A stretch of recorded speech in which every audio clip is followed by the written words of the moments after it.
उक़दतम मिन लिसानी यफ़क़हू क़ौली। इस पोर्टल में मौजूद उलमाए दीन, educators, teachers, management, principles and मेरे खास टीम के अफराद सबके लिए दिल के गहराइयों से मुबारकबादी, अहलन व सहलन व मरहबन बिकुम। मेरे भाई उमर सुलेमान साहब का स्पीच मैंने मुकम्मल सुना और अल्लाह रब्बुल आलमीन ने अपने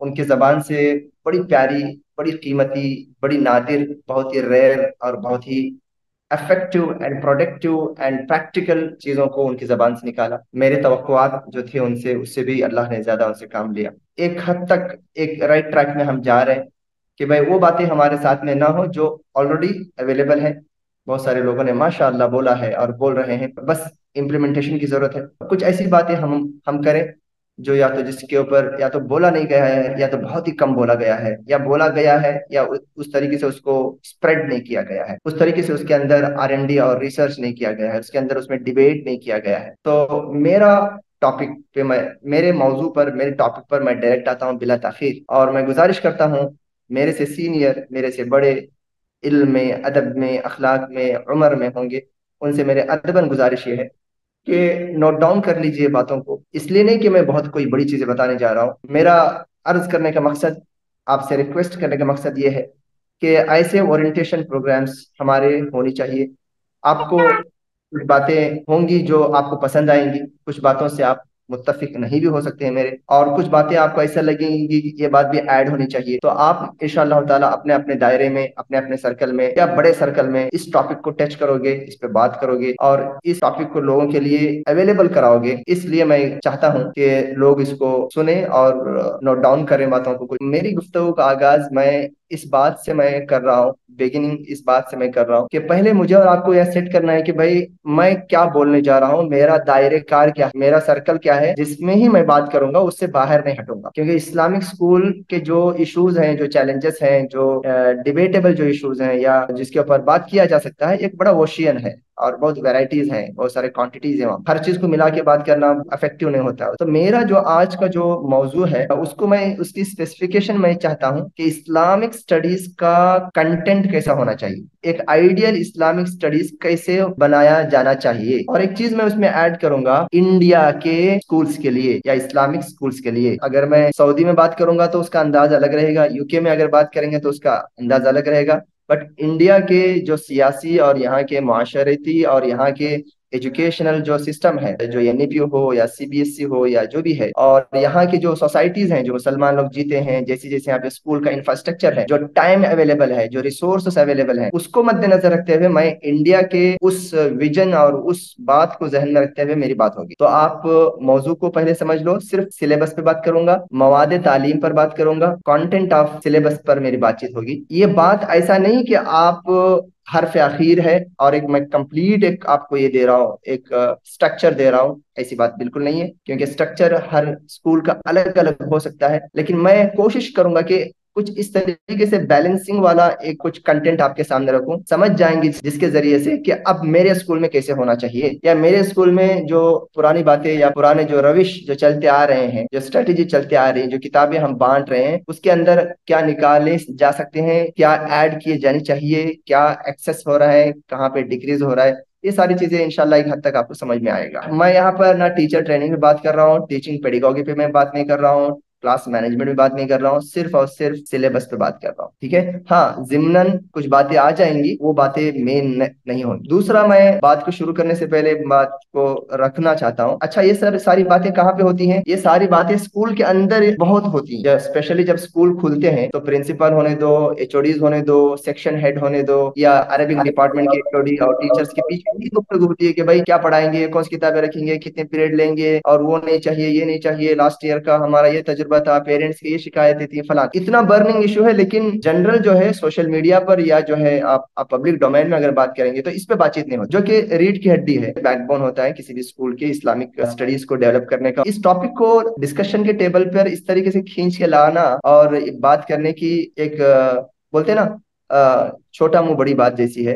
ये जुर्अत मैं जो कर रहा हूँ इसके कुछ अहदाफ है। पहला हदफ ये है कि इस बात को मैं क्लियर करना चाहता हूँ कि किसी को कंडम करना या किसी की गलती बताना या किसी के ऊपर जर्ह करना, किसी के ऊपर जर्ब लगाना, ये मेरा मकसद बिल्कुल नहीं है। अल्लाह ताला मुझे इससे बचाए। ऐसा नहीं कि फलां गलत कर रहा है, फलां गलती हो रही है, फलां आउटडेटेड है, ऐसा नहीं मेरी गुफ्तगू होगी, तो हम लोग एक अलग एक नेगेटिव जोन में जाएंगे। वैसा मेरी गुफ्तगू नहीं होगी। अगर मैं किसी चीज को अगर इंट्रोड्यूस कर रहा हूँ या किसी चीज को अगर मैं प्रमोट कर रहा हूँ, किसी चीज को मैं बोल रहा हूँ कि ये उतना रिलेबल नहीं है, इसका मतलब ये नहीं कि वो एंटायरली रिलेबल नहीं है। ये मेरे जो रिसर्च के हिसाब से मैं अपनी बात आपके सामने रख रहा हूँ। और दूसरा जो रीजन है, जो मोटो है, ऑब्जेक्टिव है आज के इस टॉपिक का, कि हम as a teachers, as a HODs, as a school के प्रिंसिपल्स एंड मैनेजमेंट, हमारे सोचने और समझने का जो जर्फ है या जो अंदाज है वो ऊंचा हो जाए। हम देखेंगे दूसरा और भी क्या है, बोलते हैं ना सितारों के आगे जहां और भी है। हमने सिर्फ सितारों को और चांद और सोलार सिस्टम को देखा, ये भी आसमान है, जबकि उसके आगे भी और सारी यूनिवर्स और मिल्की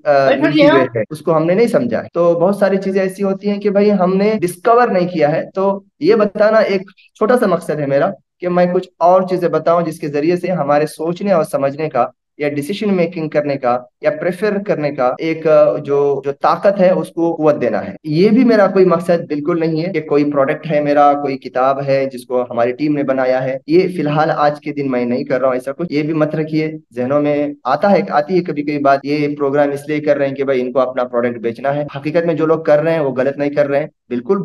जब दुनिया में जब चीजें बेची जाती हैं, समझाई जाती हैं, प्रमोट की जाती हैं, तो एजुकेशन से रिलेटेड चीजों को प्रमोट क्यों किया नहीं किया जाना चाहिए। बट मैं आज, मेरा वो भी मकसद नहीं है। आज हमारे जो चैलेंजेस हैं, यानी एकेडमिक स्टडीज के साथ साथ में इस टर्मिनोलॉजी को हमेशा याद रख लो। जब मैं इस्लामिक स्टडीज की जब बात करूंगा आगे, तो मैं एक ऐसी जगह पर इस्लामिक स्टडीज की बात करूंगा, गोया कि एक शेल्फ है, वहां पे ऑलरेडी बहुत सारी किताबें रखी हुई हैं या रखी जानी है, और मैं एक बंडल किताबें लेके रखा हूँ। मैं बोल रहा हूँ कि मुझे जगह चाहिए उसी शेल्फ में, और वहां या तो जगह नहीं है या तो बहुत ही नैरो जगह है, बहुत ही कम जगह है। अब मैं बोल रहा हूँ कि मुझे तो रखना ही है, अब सब लोग बोल रहे हैं कि रखना ही है। अब कैसे रखूं, कैसे रखूं? ये जो है अंदाजे गुफ्तगू हमारा रहेगा कि भाई चैलेंजेस जो है हमारे सामने, तो उसको हल करने की क्या ताल्लुकात है, और आपस में हमारा कोलैबोरेशन हो। अभी देखिए माशाल्लाह तकरीबन 60 के करीब हमारे पार्टिसिपेंट्स हैं, और इन लोगों से हमको मिलना है, वर्चुअल नहीं बल्कि डायरेक्टली फिजिकली हमको बैठना है, उनसे सीखना है, अपने सक्सेसफुल स्टोरीज को बांटना है, अपने स्ट्रेटेजीज को बांटना है। हम जो जानते हैं ना बहुत कम है, हम नहीं जानते हैं वो बहुत ही ज्यादा है। इवन मैं कोई कोई स्कूल्स में जाता हूँ और वो देखता हूँ तो मैं दंग रह जाता हूँ यार। मैं तो समझा था कि मैं सबसे अच्छा इस मैदान में कर रहा हूँ, ये लोग तो मेरे से बहुत आगे हैं। बहुत सीखने का मौका मिलता है हर एंगल से। तो बोलते हैं ना कि जिस आदमी का इल्म जितना ज्यादा, जिस आदमी की जानकारी और नॉलेज जितना ज्यादा होता है, वो दूसरों के ऊपर क्रिटिसिज्म करना कम कर देता है। एक अरबी के अंदर एक मकौला है, मन ज़ादा इल्मुहु क़ल्ला इनकारुहु। कुछ लोग इसको गलत पर्सपेक्टिव से बोलते हैं, लेकिन एक राइट पर्सपेक्टिव इसका ये है, जिसका जिस कदर इल्म इतना या गहराई और नॉलेज और डिस्कवर और रीचिंग और जो है इल्म को जमा करने का उसका ट्रैवलिंग, उसका जर्नी जितना लंबा हो, उतना ज्यादा है ना दूसरों को जो है क्रिटिसिज्म नहीं करता है, दूसरों के लिए रीजन पेश करता है। और यही आप देखेंगे इस्लामी आप हेरिटेज में जो तुरास इस्लामी में फ़िक़्ह इस्लामी की जो तालीमात है, कि भाई हम लोग कोई भी आलिम दीन से कुछ इज्तिहादी मसले में कोई वो अपना मौक़िफ़ पेश करते हैं, तो दूसरे उलमा उनको कंडम करने से पहले वो देखते हैं कि भाई उनकी सनद क्या है, कहाँ से उन्होंने बात लाया है, क्यों अगर ये गलत कौल अगर उनसे पेश किया गया है तो उसकी वजह क्या है, वजहुल खिलाफ समझते हैं, वो जो इख्तिलाफ की वजह क्या है, दलील क्या है, इस्तिदलाल करने का अंदाज क्या है। तो ये क्या है, जितना ज्यादा हमारा इल्म रहेगा ना, हम उतना ज्यादा क्या बोलते हैं राइट डिसीजन लेंगे, और अपने आप ही को हम सही समझ करके, शतरमुर्ग जो होता है अपने परों के अंदर मुंह डाल के समझता है कि मुझे कोई नहीं देख रहा है। या तालाब में रहने वाला एक मेंढक की मिसाल ले लो, कि भाई तालाब ही को सारी दुनिया समझ ले। हम ऐसे भी नहीं होना, और ऐसे भी नहीं होना कि भाई नहीं भाई, जो क्या बोलते हैं कि सबको हम क्रिटिसिज्म करते घूमे, हर चीज को हम गलत समझे और अपने आप ही को सही समझे। दोनों के अंदर बैलेंसिंग वाला माइंडसेट होना, एक स्कूल के मैनेजमेंट से लेकर, प्रिंसिपल से लेकर, एचओडीज, जो जो डिसीजन मेकर्स जो होते हैं, उनका ये माइंडसेट होना बहुत जरूरी है। अह, कुछ बातें मैं बुनियादी तौर पर यहाँ रख देता हूँ ताकि असल बात की तरफ जाने में हमारी आसानी हो। इस्लामिक जो स्कूल्स हैं जिसकी तरफ सुलेमान, ब्रदर उमर सुलेमान ने इशारा किया, इस्लामिक या मुस्लिम स्कूल, जो इस्लामिक स्कूल के जो मसाइल हैं, या इस्लामिक स्कूल का जो इम्तियाजी या जो एक्सीलेंस, एक्सीलेंटली जो एक्सेप्टेबल है मुस्लिम कम्युनिटी के अंदर, और उसको बहुत ज्यादा वेलकम मिला है। और अल्हम्दुलिल्लाह अपने एज के हिसाब से, उनकी एज हार्डली 15 to 20 ईयर है, लेकिन अपने एज के अगर हिसाब से उनको कंपेयर करेंगे तो उनका डेवलपमेंट तकरीबन 40 ईयर का है, 40 ईयर का डेवलपमेंट है। क्योंकि सुबहान अल्लाह, यहाँ पे जिन लोगों ने काम किया है अभी तक, सबकी मैं बात कर सकता हूँ। अल्हम्दुलिल्लाह इन्होंने दीन के लिए, अल्लाह के लिए, कौम के लिए, और किताब और सुन्नत की तालीमात को बाकी रखने के लिए, फ़िक़्ह इस्लामी को बाकी रखने के लिए इन्होंने काम किया। तो ये नियतों की बरकतें थी अल्लाह रब्बुल आलमीन ने जो दिया, कि भाई हमारी जो जो भी हमारा डेवलपमेंट है, हमारे एज से ज्यादा है। ये बात मान के चलें, और साथ ये भी माने कि भाई लेकिन दूसरों के बिलमुकाबिल हम लोग उससे 3 हिस्सा पीछे। तो इस वजह से अम, हमें जो इस्लामिक स्कूल की अहमियत कौम के अंदर है क्यों, ये बात को जब तक हम लोग लिख के नहीं, एक होता है ना जहन में होना, है भाई जहन में है मालूम है, और एक होता है कि भाई अपने आंखों के सामने रखना, लिख के रखना इसको। आज अगर हिंदुस्तानी मुसलमानों ने इस्लामिक स्कूल को कंपैरेटिवली अगर ज्यादा हाईलाइट किया है कि उनसे होने वाली परेशानियां, तकलीफें और लेग पुलिंग, वो सब छोड़ दो, उसको मैं नहीं लेके आ रहा हूँ। वो हमारे लिए एक डिमोटिवेट करने वाली होती है। जो मोटिवेट करने वाली जो चीजें हैं, अल्हम्दुलिल्लाह हम डेवलप्ड हैं, हमको सपोर्ट मिल रहा है। तो वजह यह है कि हमारी इस्लामिक स्टडीज, मैं हमेशा मेरे स्कूल के प्रिंसिपल्स होने दो, या इन्वेस्टर्स होने दो, या एकेडमिक पढ़ाने वालों से मैं बोलता हूँ, हंसते हुए भी और कभी कभी एक अपील के अंदाज से बोलता हूँ, देखो भाई, इस्लामिक स्कूल अगर कामयाब है तो वो तुम्हारे एकेडमिक स्टडीज को लेकर नहीं। ठीक है, तुम एकेडमिक स्टडीज अच्छी पढ़ा रहे हो, और अच्छा पढ़ाना भी है, इवन दूसरों से अच्छा पढ़ाना है इंशाल्लाह, एकेडमिक स्टडीज उसमें कोई कॉम्प्रोमाइज नहीं करना है। लेकिन तुम्हारी जो अहमियत अभी है ना कौम में, वो इस्लामिक स्टडीज को लेकर है। क्योंकि सिर्फ इस्लामिक एकेडमिक स्टडीज को अगर लेकर ये स्कूल की कामयाबी अगर होती, तुमसे अच्छा शायद दूसरे भी पढ़ा रहे हैं, मिशनरीज भी पढ़ा रहे हैं, या बड़े बड़े महंगे स्कूल भी पढ़ा रहे हैं, या वेल स्टेब्लिश स्कूल भी पढ़ा रहे हैं।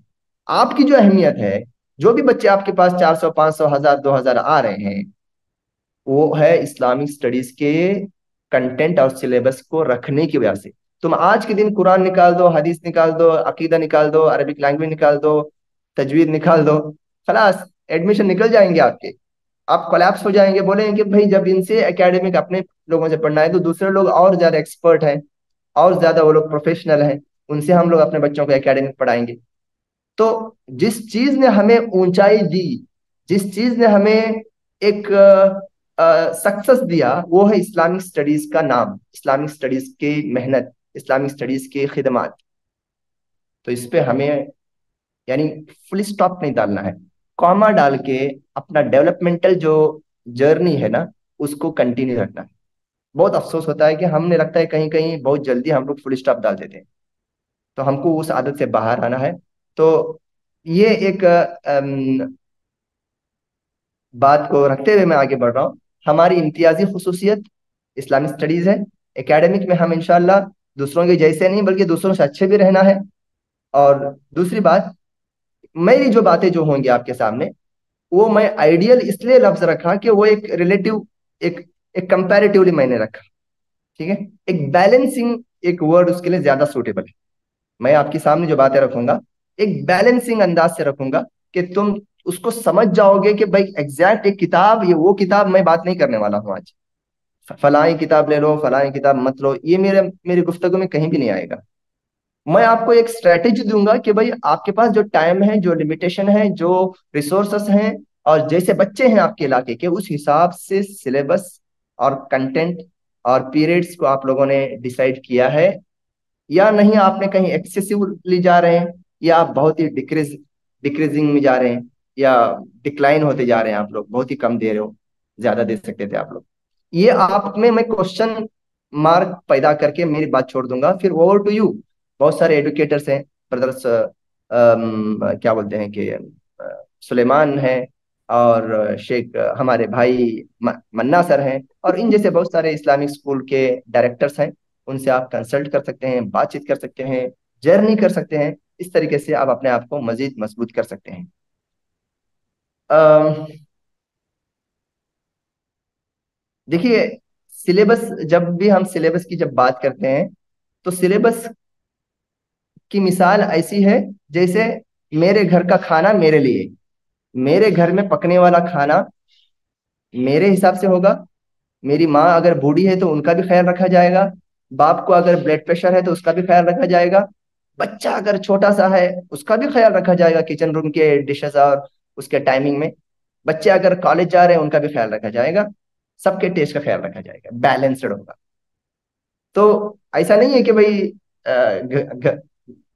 एक घर में अलग अलग उम्र के लोग हैं और खाना बन रहा है सिर्फ बूढ़ों जैसा, ब्लड प्रेशर है शुगर वालों जैसा। फिर जवान लोग नहीं खाएंगे, बच्चे लोग तो धरना दे देंगे। ठीक है। तो एजुकेशन या इस्लामिक स्टडीज की अगर मैं बात करूं, यहाँ पर हमें ये सारे एस्पेक्ट देना पड़ेगा कि मैं अगर अपने घर के बच्चों के लिए खाना पका रहा हूँ या पका रही हूँ तो क्या ये सबके लिए उसके अंदर प्रोविजन है? सबको वो पसंद आएगा? थोड़ी थोड़ी तब्दीली के साथ ही सही, सबको पसंद आएगा?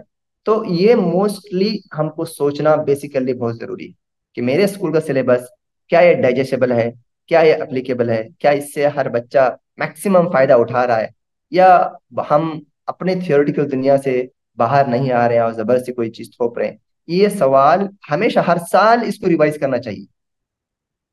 मैं एक स्कूल में चला गया, अ, मैंने जब उनसे बात किया तो मुझे ये पूरा यकीन और इल्म हो गया, बताया भी कि कभी भी इन लोगों ने, स्कूल वालों ने, पिछले 10 साल से अपने सिलेबस को बदला ही नहीं।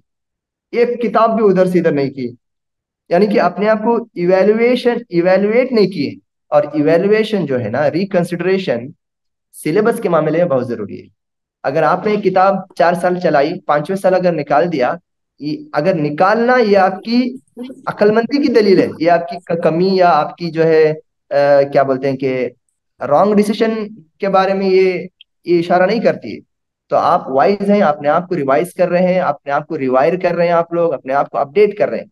ये अपडेट करने का अंदाज हमारे में होना चाहिए, और ये सबके लिए, सारे स्कूल के बच्चों के लिए ये मुफीद होना चाहिए।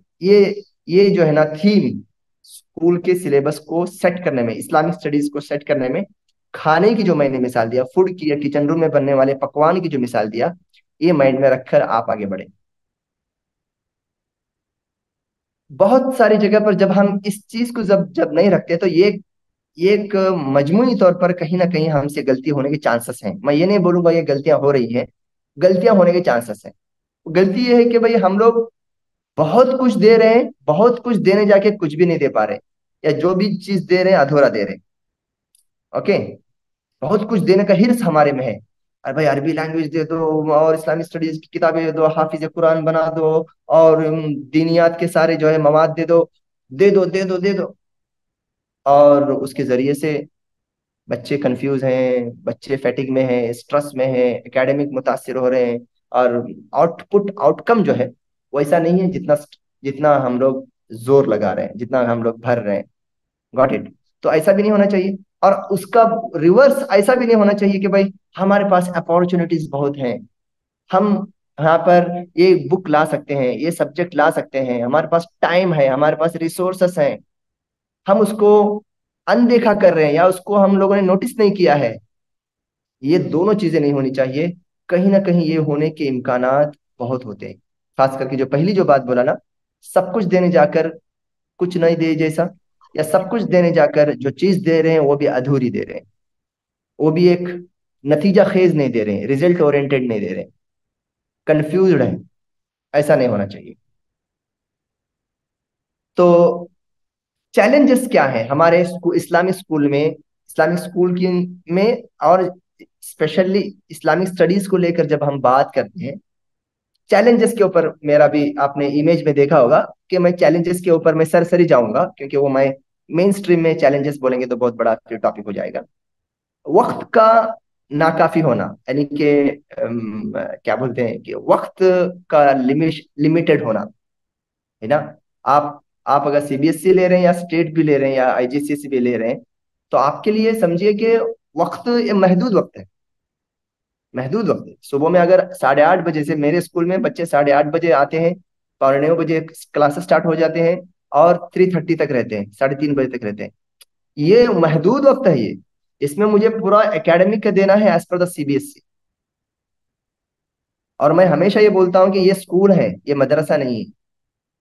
स्कूल के जो एलिमेंट्स हैं, जो भी नॉर्म्स हैं, जो भी एक्सपेक्टेड, जो मुतवक्का, जो जो दूसरे स्कूलों में जो पढ़ रहे हैं ना, वो आपको देना ही पड़ेगा। आप उसको ये नहीं बोल सकते भाई हम दीनियात पढ़ा रहे हैं तो फला चीज नहीं देंगे, फला चीज ना, नहीं बल। हाँ, कुछ चीजों में आप बोल सकते हैं कि भाई फला चीज नहीं दे सकते, ठीक है, फला चीज उतनी नहीं दे सकते। लेकिन जो बेसिक जो एलिमेंट्स हैं एकेडमिक के, उससे आप स्किप नहीं हो सकते, तो उसका लिए वक्त है। उसके लिए उसका वक्त हम लोग खा नहीं सकते। तो सबसे बड़ा जो चैलेंज है वक्त की कमी। अब वक्त जितना कम होता है, और उतना, अगर किसी स्पीकर को बोला जाए तो बहुत, 5 मिनट बोलो तो बहुत मुश्किल है उसके लिए, जबकि 5 मिनट आसान होना चाहिए ना। 5 मिनट बोलो बोलो तो बहुत मुश्किल है। आधा घंटा बोलो तो मैं बहुत आसान है, ठीक है। वो बहुत सारी बातें बोलेगा। दूसरा चीज है हमारे टीचर्स के भी, इसलिए कि जब सिलेबस पे जब बात करने जा रहे हैं तो टीचर्स टीचर्स की अवेलेबिलिटी, टीचर्स की कैपेबिलिटी, टीचर्स में रहने वाला शौक और जज्बा, और उनके अंदर रहने वाली जो एक इंटरेस्ट, ये, और ये सारी चीजें मैटर करते हैं। अवेलेबिलिटी होने दो, स्किल होने दो, और उनमें रहने वाला इंटरेस्ट होने दो। अलग अलग चीजों में हमको इसको भी हमको देखना पड़ता है। किताब अच्छी है भाई, फला लोगों ने पढ़ाया, जरूरी नहीं कि मैं पढ़ा पाऊँ, क्योंकि मुझे टीचर्स नहीं मिलते इधर। टीचर्स मिलते भी हैं तो मैं उनसे वो एक्सपेक्टेशन नहीं कर सकता। टीचर्स मिलते भी हैं तो मैं वो डिमांड पूरी नहीं कर सकता जो उस टीचर की है। फला स्कूल वालों ने पढ़ाया तो जरूरी नहीं कि मैं भी ले लूँ। यहाँ पर ये चीज है। वालेकुम। बच्चों के अंदर जो दिलचस्पी है, जो इंटरेस्ट का मामला भी अलग होता है। अगर आप सिटीज की अगर बात लेंगे, जो मेट्रो सिटीज हैं या जो बड़े बड़े जो टाउन्स हैं, और गांव के जो बच्चे हैं, उनके बैकग्राउंड और उनका जो एक्सपोजर है, उस हिसाब से भी हमें कंटेंट और सिलेबस के सेटिंग में बहुत ही सोचना पड़ेगा। एक गांव में अगर स्कूल है, अब मैं वहां पर ऐसी इस्लामिक इस्लामिक स्टडीज की बुक रख रहा हूँ जो यूके की इंग्लिश है, या जो है क्या बोलते हैं कि ब्रिटिश इंग्लिश है। हाँ, वो इंग्लिश वाली इस्लामिक स्टडीज वगैरह मैं बुक रख रहा हूँ, और मेरे टीचर को बोल रहा हूँ, बच्चों को बोल रहा हूँ कि पढ़ो और पढ़ाओ, ये हजम होने वाली बात है। मैं तो बोलता हूँ कि इंडियन इंग्लिश होनी चाहिए, यानी जनरली। मैं आपको कुछ एग्जांपल भी दूंगा, और मैंने भी जिनकी अच्छे सिलेबस के ऊपर मैंने जो दिया, मैंने जो देखा है, उन लोगों ने लैंग्वेज का बहुत बड़ा फर्क पड़ता है। और एक टाइम ऐसा था कि हम लोग सिर्फ बाहर से किताबें मंगवाते थे, और किताबें मंगवा देते रख जाते थे। तो हमें देखना ही पड़ता है कि भाई बच्चों के अंदर वो माइंड और वो उनका इंटरेस्ट और उनका नॉलेज, वो उसके लिए सूटेबल है या नहीं। और एक last, not least, as a least नहीं है, लास्ट एक चैलेंजेस में आते हैं मैनेजमेंट। मैनेजमेंट के बड़े उनके ऑब्स्टिकल्स होते हैं, उनके परेशानियां होती हैं। उतने टीचर्स नहीं दे सकते आपको, उतने क्लासरूम्स नहीं दे सकते आपको, उतने बुक्स नहीं मंगवा सकते, और पेरेंट्स उतना पे नहीं कर सकते। और अगर हैं भी तो आपको मैनेजमेंट को आपको कन्विंस करना पड़ेगा कि भाई नहीं, ये इस तरीके से, इस तरीके से। लोग उसमें होंगे जो इस्लामिक स्कूल में काम करते होंगे, उनके लिए मेरी बातें समझना बहुत ही आसान है। लेकिन कुछ लोग ऐसे भी होंगे जो एज ए लिजनर आए होंगे फर्स्ट टाइम, या उतना तजुर्बा नहीं रहेगा। उनको मैं एक दो बातें बता देता हूँ। देखिए, जनरली ये सही है गलत है और कभी और बातचीत होगी। जनरली एक एक टर्मिनोलॉजीज बने हुए हैं और एक सेटअप बना हुआ है। मुस्लिम मैनेजमेंट के स्कूल चलते हैं, यानी कि जिनके फाउंडर्स मुस्लिम्स हैं। और वहां पर नॉन मुस्लिम भी स्कूल में कुछ पढ़ते हैं, कुछ स्कूल में सिर्फ मुसलमान पढ़ते हैं। मुस्लिम मैनेजमेंट स्कूल है और एकेडमिक पढ़ाते हैं। कुछ लोग दीन का बिल्कुल कुछ नहीं पढ़ाते, सिर्फ बस आओ एकेडमिक पढ़ के जाओ। ऐसे आपको हजारों स्कूल मिलेंगे। उसके बाद और एक स्टेप आता है दूसरा, मुस्लिम मैनेजमेंट स्कूल है, लेकिन उन लोगों ने कुरान को देखकर पढ़ने का एहतिमाम वो लोग करते हैं, बस उससे ज्यादा वो लोग नहीं कर सकते। मैं उनका कंप्लेंट नहीं कर रहा हूँ, इससे ज्यादा उनके पास वो एनर्जी नहीं है, वो रिसोर्सेस नहीं है, लैंग्वेज फला ये वो सब देने के लिए उनके पास रिसोर्सेस नहीं है। या मुमकिन है उनका वो माइंड सेट भी ना हो, वो बैकग्राउंड के भी नहीं, वो समझते हैं भाई ज्यादा से ज्यादा हम दो मौलाना को रख देंगे वो। ये दो जो टाइप के जो स्कूल्स हैं, ये मुस्लिम स्कूल है, मैं उसकी बात नहीं कर रहा हूँ, मुस्लिम स्कूल की बात नहीं कर रहा हूँ, मुस्लिम मैनेजमेंट स्कूल की बात नहीं कर रहा हूँ। इसका एकदम अपोजिट और एक है, एक हो गया ये मुस्लिम स्कूल, एकदम अपोजिट है। मैं मुस्लिम जब इसकी जब बात कर रहा हूँ तो ये इसका मतलब मदरसा नहीं है, मदरसा तो हमारे हमारे से मेल ही नहीं खाता, वो तो माशाअल्लाह बहुत ही ऊंचाई पर है इल्म और अदब के। ठीक है, मैं हमेशा बोलता हूँ कि इस्लामिक स्कूल मदारिस इस्लामिया का, मदारिस इस्लामिया यानी मदरसा जिसको बोलते हैं ना, उसका अल्टरनेट भी नहीं, उसका अल्टरनेट भी नहीं। अगेन मैं बोल रहा हूँ, उसका अल्टरनेट भी नहीं। मदारिस इस्लामिया की जो अहमियत मदारिस इस्लामिया की जो अहमियत आज से 100-200 साल पहले हिंदुस्तान में थी, आज उससे भी ज्यादा है। इस्लामिक स्कूल आने से वो जो जगह जो स्पेस है वो पूर्ण नहीं होता। यहाँ पे आने वाले बच्चे जो हैं, आम जो बच्चे जो कॉन्वेंट जाते थे, जनरल स्कूल जाके सिर्फ एकेडमिक पढ़ के आते थे, शाम में आके मदरसा को या तो जाते थे या तो नहीं जाते थे। दीन दुनिया, दीन अखलाक अदब ईमान या फिक्र कुरान की तालीम से बहुत दूर थे। ऐसे बच्चों को हम लोग एकेडमिक तालीम के साथ साथ में इतनी तालीम दे रहे हैं जिसके जरिए से वो अपने ईमान, अपने इबादत, अपने अखलाक को इस्लाम और अल्लाह उसके रसूल के तालीमात के फ्रेम में करने की कोशिश करें। बस ये हमारा फ्रेम आउट है, बस इससे ज्यादा का हम दावा नहीं कर सकते। इससे ज्यादा हम उनको एक बस की दे रहे हैं, एक चाबी दे रहे हैं, ये चाबी आपके पास है, हम दिए हैं। उसके दांते अलग अलग हैं, उसके उसके अलग अलग अंदाज के जो है कीज है, उसको तुम जो है यूज करके आगे बढ़ो। अच्छा, मैं जो बोल रहा था कि एक है इस्लामिक जो जो है मुस्लिम मैनेजमेंट के स्कूल, उसके अपोजिट में है ऐसे स्कूल, नॉट मदरसा, again I am telling not मदरसा, उसके अगेंस्ट में जो मैं मिसाल दे रहा हूँ, ऐसे स्कूल जहां पर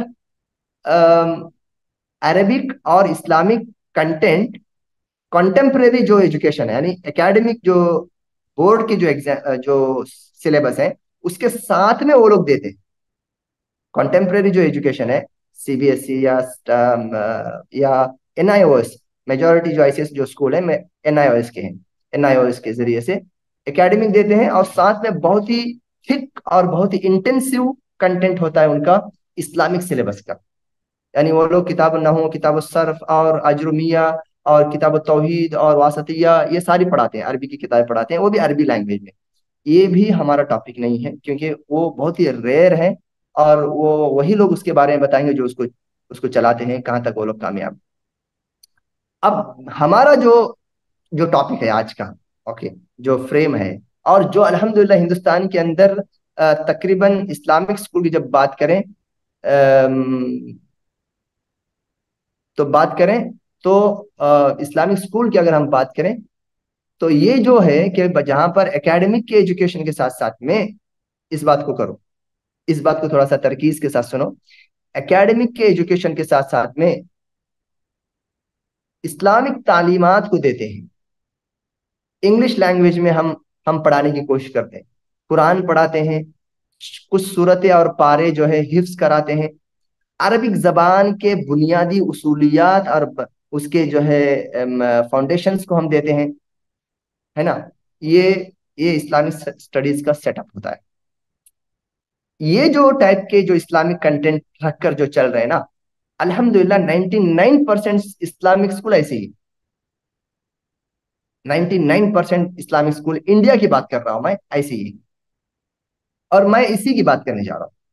अब मैं समझता हूँ कि बहुत हद तक आपके सामने ये बात वाज़ेह हो गई होगी। अब मैं आता हूँ मेरे मेन टॉपिक पर, जहां पर भले से मुझे ये एज ए फुटनोट ये सारी बातें रखनी पड़ी, क्योंकि हमें बहुत आगे जाना है, इसमें बहुत ही रिसर्च करना है।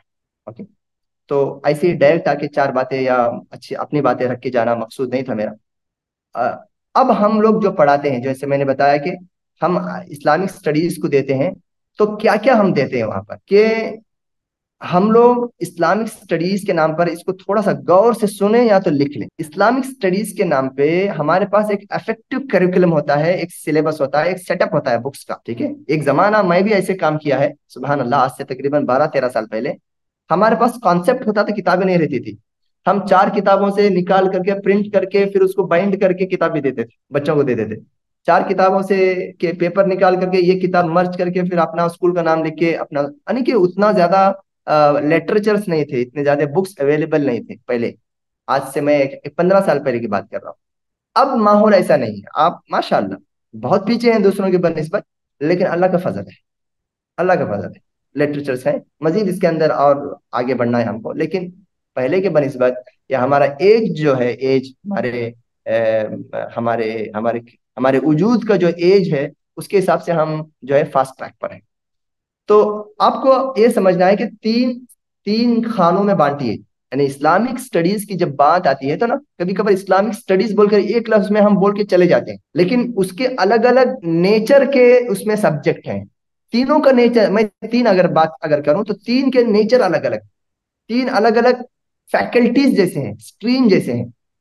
हम एक ही लफ्ज यूज करते हैं क्या, इस्लामिक स्टडीज, जबकि उसके अंदर तीन स्ट्रीम पाए जाते, तीन तरह के उसके अंदर उलूम दिए जाते हैं, और हर इल्म के अंदर उसके अलग अलग लेवल्स होते हैं, अलग अलग सब एडिशनल जो है टॉपिक्स होते हैं। उसको मैं इसलिए थोड़ा सा ज्यादा इसको फोकस कर रहा हूँ कि हम इसको जब समझेंगे ना, तो पेरेंट्स को भी समझाना आसान होगा। पेरेंट्स तो इसका जेर जबर नहीं जानती है। इस्लामिक स्टडीज मतलब समझते हैं सिर्फ कुरान पढ़ाया जाता है, और कोई बहुत ही एक्सेसिवली ये समझते हैं कि अच्छा अब मेरा बच्चा आलिम बन जाएगा। ओहो, दोनों भी गलत है, दोनों भी गलत है।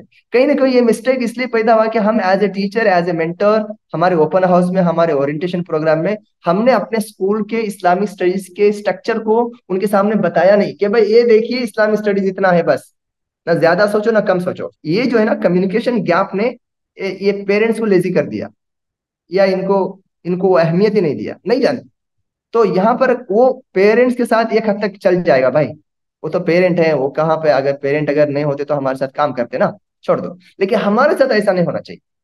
एज ए टीचर, एक भले से वो हिफ्ज पढ़ा रहा हो स्कूल के अंदर, उसको मालूम होना चाहिए कि हिफ्ज के अलावा क्या क्या पढ़ाया जा रहा है। ओके। तो इसको थोड़ा मैंने थोड़ा सा तीन खानों में आप लोग बांट सकते हैं और बांटे होंगे। एक है इस्लामिक स्टडीज को एक लफ्ज में अगर लाना चाहे तो रिलीजियस स्टडीज। रिलीजियस स्टडीज में क्या होता है, अकीदा, फिक्ह, सीरा। अकीदा मतलब फेथ के बारे में, क्रीड के बारे में आता है। फिक्ह मतलब नमाज, रोजा, जक़ात, हज के बारे में आता है। सीरत नबी आता है इसके अंदर। मैनर्स और एटिक्यूट्स आते हैं, खाने पीने, सोने बैठने, तिजारत वगैरह के आदाब व सुलूक आते हैं। और दुआएं आती हैं, रात और दिन की, और मुख्तलिफ एक्शंस की जो दुआएं इसके अंदर आती हैं। और कुछ हदीसें याद करने की आती हैं। इस्लामिक स्टडीज को जब हम बोले तो उसके अंदर क्या आता है, अकीदा, फिक्ह, सीरत नबी, यानी सीरा मतलब प्रॉफिट नबी सल्लल्लाहु अलैहि वसल्लम की जिंदगी, बायोग्राफी। और दुआएं आती हैं, बहुत ही छोटा कंटेंट है दुआ, लेकिन बहुत ही इम्पैक्टेबल है लाइफ के अंदर। और हदीस के कुछ अल्फाज, जो कुछ जुमले, कुछ ट्रांसलेशन हम उनको सुनाते हैं। और मैनर्स और एटिक्यूट्स जो है उनको हम बताते हैं कि भाई खाने के आदाब क्या है, मेहमान नवाजी के आदाब क्या है। इसको हम लोग और आप लोग बोल सकते हैं कि ये रिलीजियस स्टडी है, रिलीजियस स्टडी है, या इस्लामिक स्टडीज का एक बहुत मेन पिलर है ये। दूसरा है कुरानिक स्टडीज। तीसरा है अरबिक लैंग्वेज का स्टडीज। तीन अलग अलग है, तीन अलग अलग कॉन्सेप्ट के हैं, तीन अलग अलग जो है ना उसके अलग अलग माहिरीन हैं उसके। तीनों भी अक्सर और बेशतर, जो मैं 99% स्कूल्स की जो बात कर रहा हूं मैं, तीनों तरह के जो है ना जो सिलेबस वहां पढ़ाए जा रहे हैं। अच्छा, मैं सबसे पहले इस्लामिक स्टडीज पे बात करूंगा या रिलीजियस जो स्टडीज पे बात करूंगा, ठीक है। इसको थोड़ा गौर करना। मैंने जैसे बताया कि भाई अकीदा और फिक्र को सबसे पहले ले लिया। अकीदा और फिक्र बहुत ही इंपॉर्टेंट है। कोई भी इस्लामिक स्टडीज उसके बगैर बेकार है। मैं उसको इनकम्प्लीट भी नहीं बोलूंगा, बेकार है। अकीदा नहीं पढ़ा रहे आप, बेकार है। और अकीदा जो हमसे पढ़ रहे हैं ना, या फिक्र जो पढ़ रहे हैं ना, ये हमारे बच्चे हैं ना कि बड़े हैं। ये मस्जिद में बैठ के तकरीर सुनने वाले लोग नहीं हैं, बच्चे हैं। कौले और एकदम से बारीक हैं, और पतले और बहुत ही नाजुक टिश्यू जैसे उनकी दिमाग है, सोच और फिक्र है। अब सवाल ये होता है कि हम उनको कैसे पढ़ाएं। तो बहुत ही जो सजेस्टेबल जो अंदाज है, इन बच्चों को लंबी लंबी तकरीरें ना हो, लंबे लंबे लेसन्स भी ना हो। यहाँ पर एक जनरली होने वाली गलती मैं बताता हूँ, मिस्टेक बताता हूँ, जो मेरे से भी हो सकती है, किसी भी से भी हो सकती है। मैंने बहुत सारे करिकुलम्स को देखा, बहुत सारी किताबों को देखा।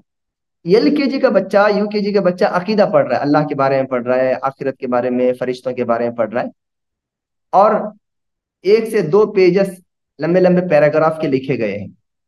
मैं ये बोलूंगा कि ये उतने मुनासिब नहीं है, उतना अच्छा नहीं है ये अंदाज। भाई बच्चा छोटा है, एलकेजी का यूकेजी का बच्चा पहली बात तो पढ़ेगा नहीं, रीडिंग स्किल उसके अंदर अभी तक नहीं आया। What is this, this is cat पढ़ने के लिए भी उसको फर्स्ट स्टैंडर्ड जाना पड़ता है मैक्सिमम, है ना। तो आप लोग जो अकीदा जो बच्चे को एलकेजी यूकेजी में दे रहे हो, और सारा सारा पेज भर दिए हो सेंटेंसेस से और पैराग्राफ से, फायदा क्या? तो ये मुख्तसर, जितना मुख्तसर रहेगा उतना ज्यादा इफेक्टिव होगा। इनिशियल क्लासेस में बहुत ही मुख्तसर, यानी कि ऐसे जुमले हो, इस बात को थोड़ा सा फोकस करो, ऐसे सेंटेंसेस हो, ऐसी ऐसी वोकैबुलरी हो जिसको बच्चे बाय हार्ट कर लें, जैसे पोएम बाय हार्ट कर। और उसमें भी ज्यादा इफेक्टिव ये होता है कि बच्चों को दिया जाने वाला जो कंटेंट है, LKG UKG first second third तक भी, फोर्थ तक भी, ये क्वेश्चन आंसर के एंगल में हो। मिसाल के तौर पे कुछ सवालात ऐसे हो सकते हैं सेकंड स्टैंडर्ड के लिए अकीदे में। Which is the favourite place of Allah? मस्जिद। Why was the Quran revealed? To read and follow its teachings. यानी कि भाई आप, लंबा लंबा बात बच्चों को समझ में नहीं जाएगा, आप उनको बोलना पड़ेगा भाई एग्जैक्टली तुझे ये बात ऐसा याद करना है जैसे तू जिंदगी के दूसरे बातों को कर रहा है। वो क्वेश्चन आंसर का पैटर्न सबसे ज्यादा, हाँ उसको आप थोड़ा सा डिजाइनिंग में, अगर मस्जिद के बारे में बोल रहे हो, फरिश्तों के बारे में बोल रहे हो, कुछ पिक्चराइजेशन करो जो कि जायज अंदाज का हो, पिक्चराइजेशन जो कि मालूम है कैसे होना चाहिए, जो बच्चों को इंटरेस्ट लाने के लिए, उसका कलर कॉन्ट्रास्ट अच्छा रहने दो, पेज अच्छा रहने दो। क्योंकि सीबीएसई और दूसरे जो आईजीसीएसई के बड़े बड़े कलरफुल किताबें पढ़ते हैं, लेकिन इस्लामिक स्टडीज के बहुत ही वीक डिजाइनिंग की किताबें होती हैं अक्सर और बेशतर। वैसा नहीं होना चाहिए। ओके, तो मैं ये कह रहा था कि फिक्र और अकीदे का जो कंटेंट बहुत ही मुख्तसर और बहुत ही जामे कॉम्प्रहेंसिव हो, एक बात। और दूसरा, फिक्र और अकीदा ये इंटरकनेक्टेड हो, इंटरकनेक्टेड। इंटरकनेक्टेड मतलब एलकेजी में जो पढ़ा है ना उसका सीक्वेंस हो यूकेजी में, यूकेजी में जो पढ़ा है उसका सीक्वेंस हो first standard, second standard, third standard, fourth standard, eight standard तक। अगर आप अकीदा दे रहे हैं 4 से 5 पेज होल ईयर के लिए, कितना पेज? 5 से 6 पेज, बस ज्यादा नहीं। ज्यादा देने जाएंगे तो फिर बहुत सारी चीजें यहाँ पर डैमेज हो जाएगी। तो ये जो जो चीज है इसके अंदर इंटरकनेक्टेड होनी चाहिए, ये भी बहुत अहम है। क्योंकि हम बहुत सारे सिलेबस को देखने का मौका मिला, तो वो जो कनेक्शन जो है पहले क्लास में और दूसरे क्लास में, वो उस तरीके से वाजह नहीं है। और कोई भी सब्जेक्ट शुरू करने से पहले जरूरी है कि पिछला जो भले से 1 साल पहले सिखाओ। जैसे मिसाल के तौर पर 1 साल पहले बच्चे ने सीखा कि नमाज वाजिब है, नमाज फर्ज है, नमाज का छोड़ना बहुत बड़ा गुनाह है। अब दूसरे साल में नमाज के पढ़ने का तरीका सीख रहा है, दूसरे साल में नमाज के शुरूत सीख रहा है। तो दूसरे साल में जब हम लोग कंडीशन एंड पिलर्स ऑफ सलाह या ऑब्लिगेटरीज ऑफ सलाह जब पढ़ा रहे हैं, तो उसको एक डिस्क्लेमर ऊपर आना चाहिए कि लास्ट ईयर या पहले वाले बुक्स में हम लोगों ने पढ़ा था नमाज की फर्जियत, उसकी ऑब्लिगेटरी और उसकी अहमियत और उसके फायदे, और अभी हम ये पढ़ने जा रहे हैं, ताकि बच्चा अपने आप को कनेक्ट करे उस कंटेंट से जो कि अभी पढ़ रहा है। अगर बच्चा अगर न्यूली ज्वाइंट है तो उसको मालूम पड़े कि यार कुछ चीजें मुझसे मिस हुई हैं, उसके पेरेंट्स को भी मालूम पड़ेगी भाई कुछ चीजें मुझसे मिस हुई हैं, मालूम पड़े, और उसके चाहे तो वो उसको पढ़ भी सकता है। ये सीरा और ये जो अकीदा और फिक्र के मामले में ना, ये कंटेंट बहुत जरूरी है। और फिक्र के मामले में एक बात बहुत जरूरी इंपॉर्टेंट ये है कि बच्चा LKG UKG first standard second standard, वहां पर आप अरकान शुरूत और नमाज के सुनन ये सब आप नहीं देते, ठीक है। उनको इस्तिंजा यानी कि टॉयलेट के आदाब, खाने के आदाब, पीने के आदाब, यही उनका फिक्र है, वो यही उनका एडिशन है। पानी कैसे यूज करना, वुजू करने का एक एज ए नेटशल, उनको अलग अलग उसके वाजिबात क्या है, कंडीशंस क्या है, सुन्नतें क्या है, वो सब नहीं। सिर्फ मुख्तसर तौर पर हम उनको बता देंगे कि भाई वुजू का स्ट्रक्चर ऐसा है बस। फिर जैसे आगे बढ़ता जाएगा तो फिर आप उसको उसको इसके अंदर स्पेसिफिकेशन कर सकते सकते हो, ये है कंडीशन, ये है पिलर, ये है ऑब्लिगेटरीज, ये सुन्नत, फला फला। तीसरा मैं सीरत पर आता हूँ, बहुत ही ज्यादा इंपॉर्टेंट सब्जेक्ट है। सीरत को सिर्फ एज ए स्टोरी रीडिंग या जो है बायोग्राफी रीडिंग मत देखो। सीरत के थ्रू आप अकीदा दे सकते हैं, फिक्र दे सकते हैं, अखलाक दे सकते हैं, मैनर्स दे सकते हैं। उसको इंडिया जैसे या दुनिया के किसी भी जमीन पर जीने के स्किल्स आप दे सकते हैं सीरत के जरिए से।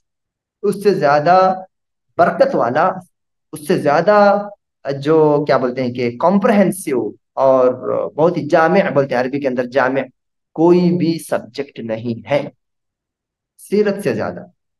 आप अकीदे में सीरत को खींच के बहुत मुश्किल से लाना पड़ेगा, लेकिन सीरत में अकीदे को आप इजीली टच कर सकते हो, फिक्र को इजीली टच कर सकते हो, अखलाक से इजीली टच कर सकते हो। आजकल के हालात से सीरत में बहुत इजीली टच कर सकते हो। नो डाउट, मुझे इस पे ज्यादा बात नहीं करना है, सीरत बहुत जरूरी है। अच्छा, सीरत के अंदर एक चीज मैं बता देता हूँ। बिगिनिंग के LKG UKG first second third में आप मुकम्मल सीरत नबी अगर पढ़ाएंगे तो बच्चे कंफ्यूज हो जाएंगे, क्योंकि नबी की सीरत को बहुत ही ज्यादा शॉर्ट आप नहीं कर सकते। उनको बस अल्लाह के नबी का कुछ जिंदगी के बारे में बता दोगे, कितने बच्चे थे, कहाँ पैदा हुए, कौन दादा थे, कौन अम्मी थे, कौन पहले इस्लाम कबूल किए, क्वेश्चन आंसर या छोटे छोटे लेसन के अंदर वो फिनिश होना। जैसा बच्चा थर्ड और फोर्थ स्टैंडर्ड को आएगा ना, उसको अर्रहीकुल मखतूम जैसी मोटी मोटी किताबें नहीं देना है। उसको बस 10 पेज या 8 या 9 पेज में नबी सल्लल्लाहु अलैहि वसल्लम की सीरत को इन नटशेल देना है बस। वो कौन से क्लास में, थर्ड फोर्थ या फिफ्थ, आप अपने हिसाब से डिसाइड कर लो। जब बच्चे के अंदर रीडिंग स्किल आएगा तो आप इन नटशेल आगे पढ़ेगा, मक्की जिंदगी क्या है, मदनी जिंदगी क्या है, हिजरत क्या है, सुलह हुदैबिया क्या है, 8 तक पढ़ा लो भाई। लेकिन उतना देर मत करो कि एक इख्तिसार के साथ एक शॉर्ट फॉर्मेट में वो सीरत नबी अलैहिस्सलाम को पढ़ ले। ओके, बीच में एक बार आप उसको फिनिश करके फिर आप उसको अलग अलग बांट लो। सुलह हुदैबिया क्या है, मदीना में कैसे चले गए, हिजरा क्या है, मक्की जिंदगी क्या है, मेराज क्या है, उसके अलग अलग अलग लेसन लाओ। फिर नबी की जिंदगी से उसको जोड़ो।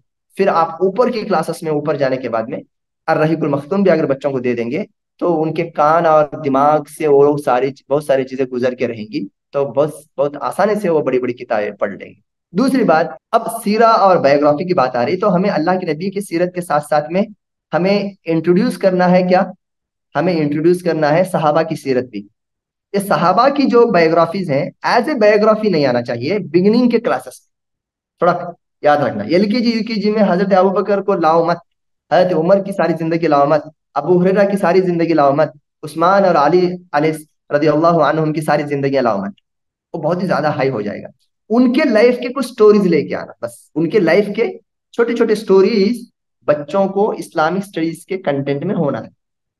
कब तक हम वो क्या बोलते हैं लोमड़ी और फॉक्स की स्टोरी सुनाते रहेंगे, ओके, थ्रस्टी क्रो की, कब तक हम जो है ये सुनाते रहेंगे। तो हमें इतने वाकयात हैं इंप्रेसिव और बहुत इफेक्टिव वाकयात हैं, इंटरेस्टिंग जो ऐसे ऐसे वाकयात हैं इस्लामी मीरास में, इस्लामी हेरिटेज में, हम बच्चों को उससे ज्यादा इफेक्टिव कर सकते हैं, उससे ज्यादा उनको वोकैबुलरी दे सकते हैं इंशाल्लाह।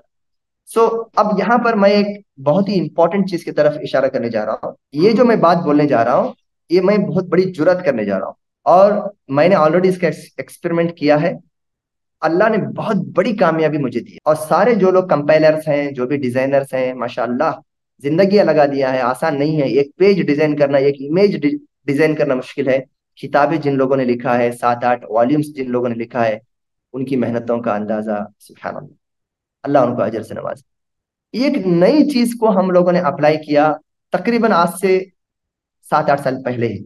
मैंने उलमा से बड़े मशवरे किए, बड़े बड़े उलमा से मशवरे किए, अल्हम्दुलिल्लाह सब लोगों ने हरी झंडी बता दी। और उमर सुलेमान साहब ने एक बात कहा कि हमारे बच्चे सिर्फ इस्लामिक स्कूल में पढ़ने से एक तरीके से दुनिया से आइसोलेट हो जाने का डर है, इम्कान। इसको भी कम करने का तरीका यहीं पे आता है कि भाई हम सीरतुन नबी दें, जरूर दें, सीरतुल सहाबा दें, सीरतुल अल औलिया दें, औलिया इकराम की सीरतें दें, सीरतुल अल अइम्मा, अइम्मा इकराम की, इमाम अबू हनीफा, इमाम मालिक, इमाम बुखारी, इनको इनकी सीरत नहीं, इनके लाइफ के कुछ अच्छे स्टोरीज बच्चों को दे।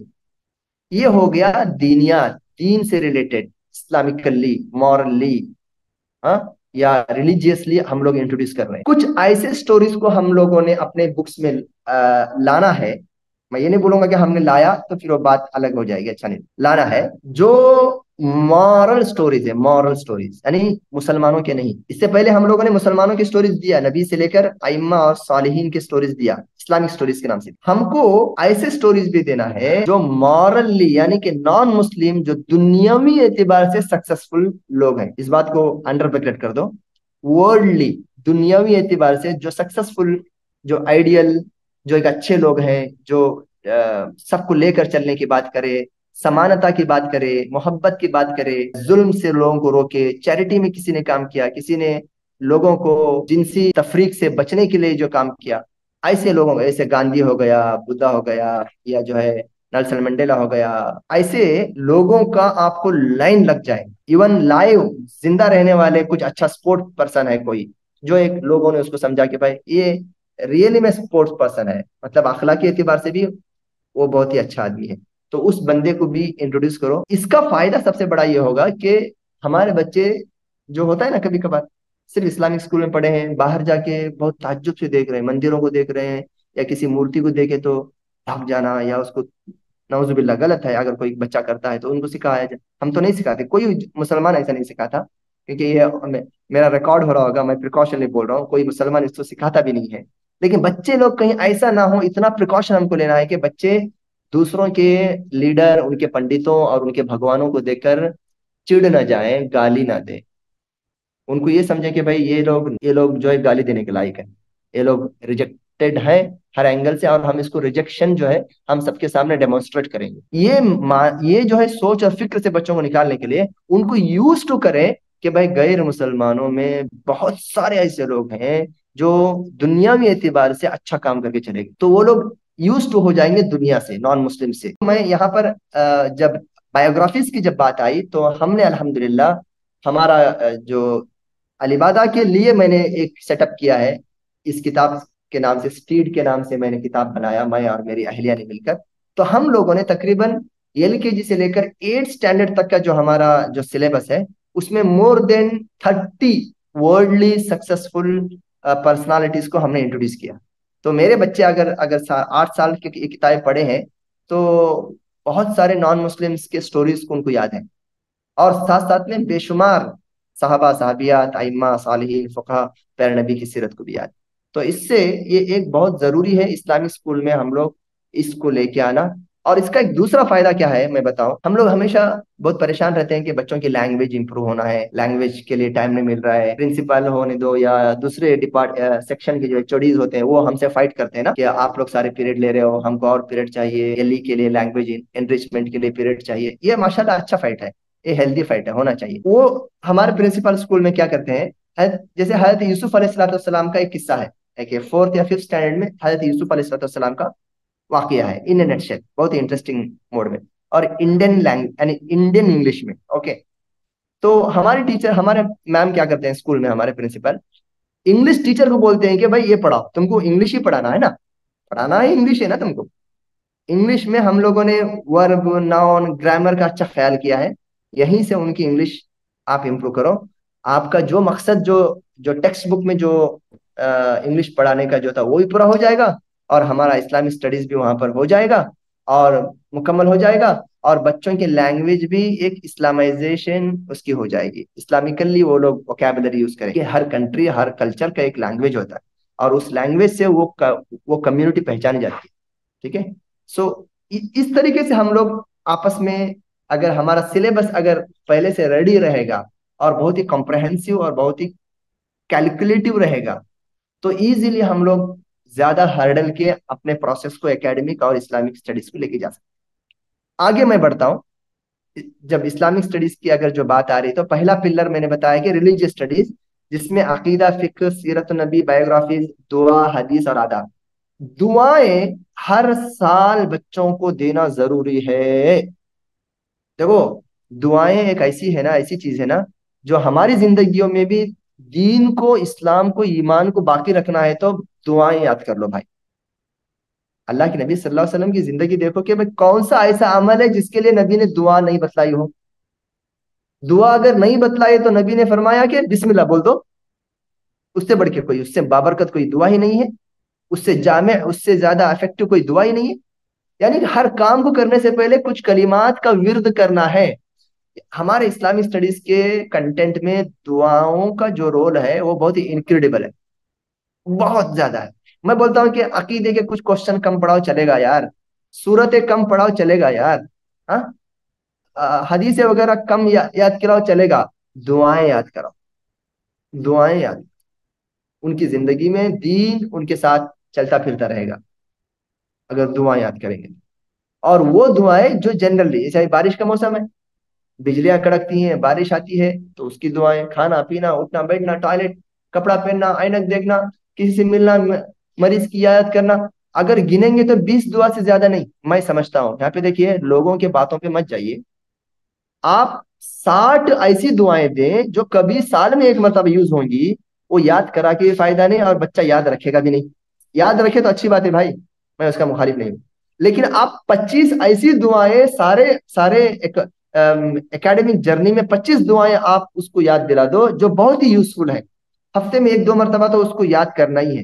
ट्रैवलिंग, ट्रैवलिंग करता है, किसी न किसी के बारे में मिलता है कि उसने ट्रैवलिंग किया, किसी न किसी के बारे में खबर तो दिनों रातों हमको मिलती है कि भाई उसको, उसका एक्सीडेंट हो गया, तब क्या पढ़े हमारा बच्चा। ये जो, अगर अगर हम लोग गिन गिन लेना, तो 25 से 30 से ज्यादा दुआएं नहीं है जो बहुत ही यूजफुल है। 25 से ऊपर की जो दुआएं वेकेशनली, बहुत ही रेयर यूज है, वो आप सबके लिए मत करो। दुआएं दीन को बाकी रखती हैं। दुआओं को भले से रिपीटेशन हो, एक बात और, एक बात याद रखना हो, इस्लामिक स्टडीज के कंटेंट में दुआओं को रिपीट करना भी सही है। बुक्स में रिपीट प्रिंट करो। कोई बोलेगा कि क्या भाई आप भूल के वही दुआ लाए हैं जो एलकेजी की थी? भाई हाँ, एलकेजी की भले से थी, लेकिन वो इतनी जरूरी दुआएं कि हमने उसको वापस दुआएं लाया है। 15 की जगह पर 20 दुआएं हम लोगों ने लाया है। उसमें से 5 या 10 दुआएं रिपीटेड है और 10 दुआएं नए हैं। तो वो इसको बाकी रखने का तरीका। हदीस हदीस हदीस हदीस एक बहुत बड़ा एक ओशियन है हदीस का।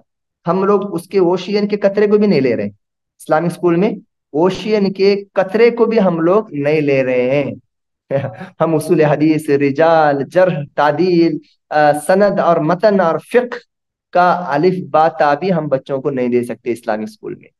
ये बात क्लियर कर लो, ये सब आपको पढ़ना है तो अजीम हमारे इबादत हमारे इदारे हैं जिनको मदारिस इस्लामिया कहा जाता है, वहां जाइए आप। अल्हम्दुलिल्लाह, सुभान अल्लाह, जिनकी मेहनतों से आज दीन बाकी है, जिनकी मेहनतों से।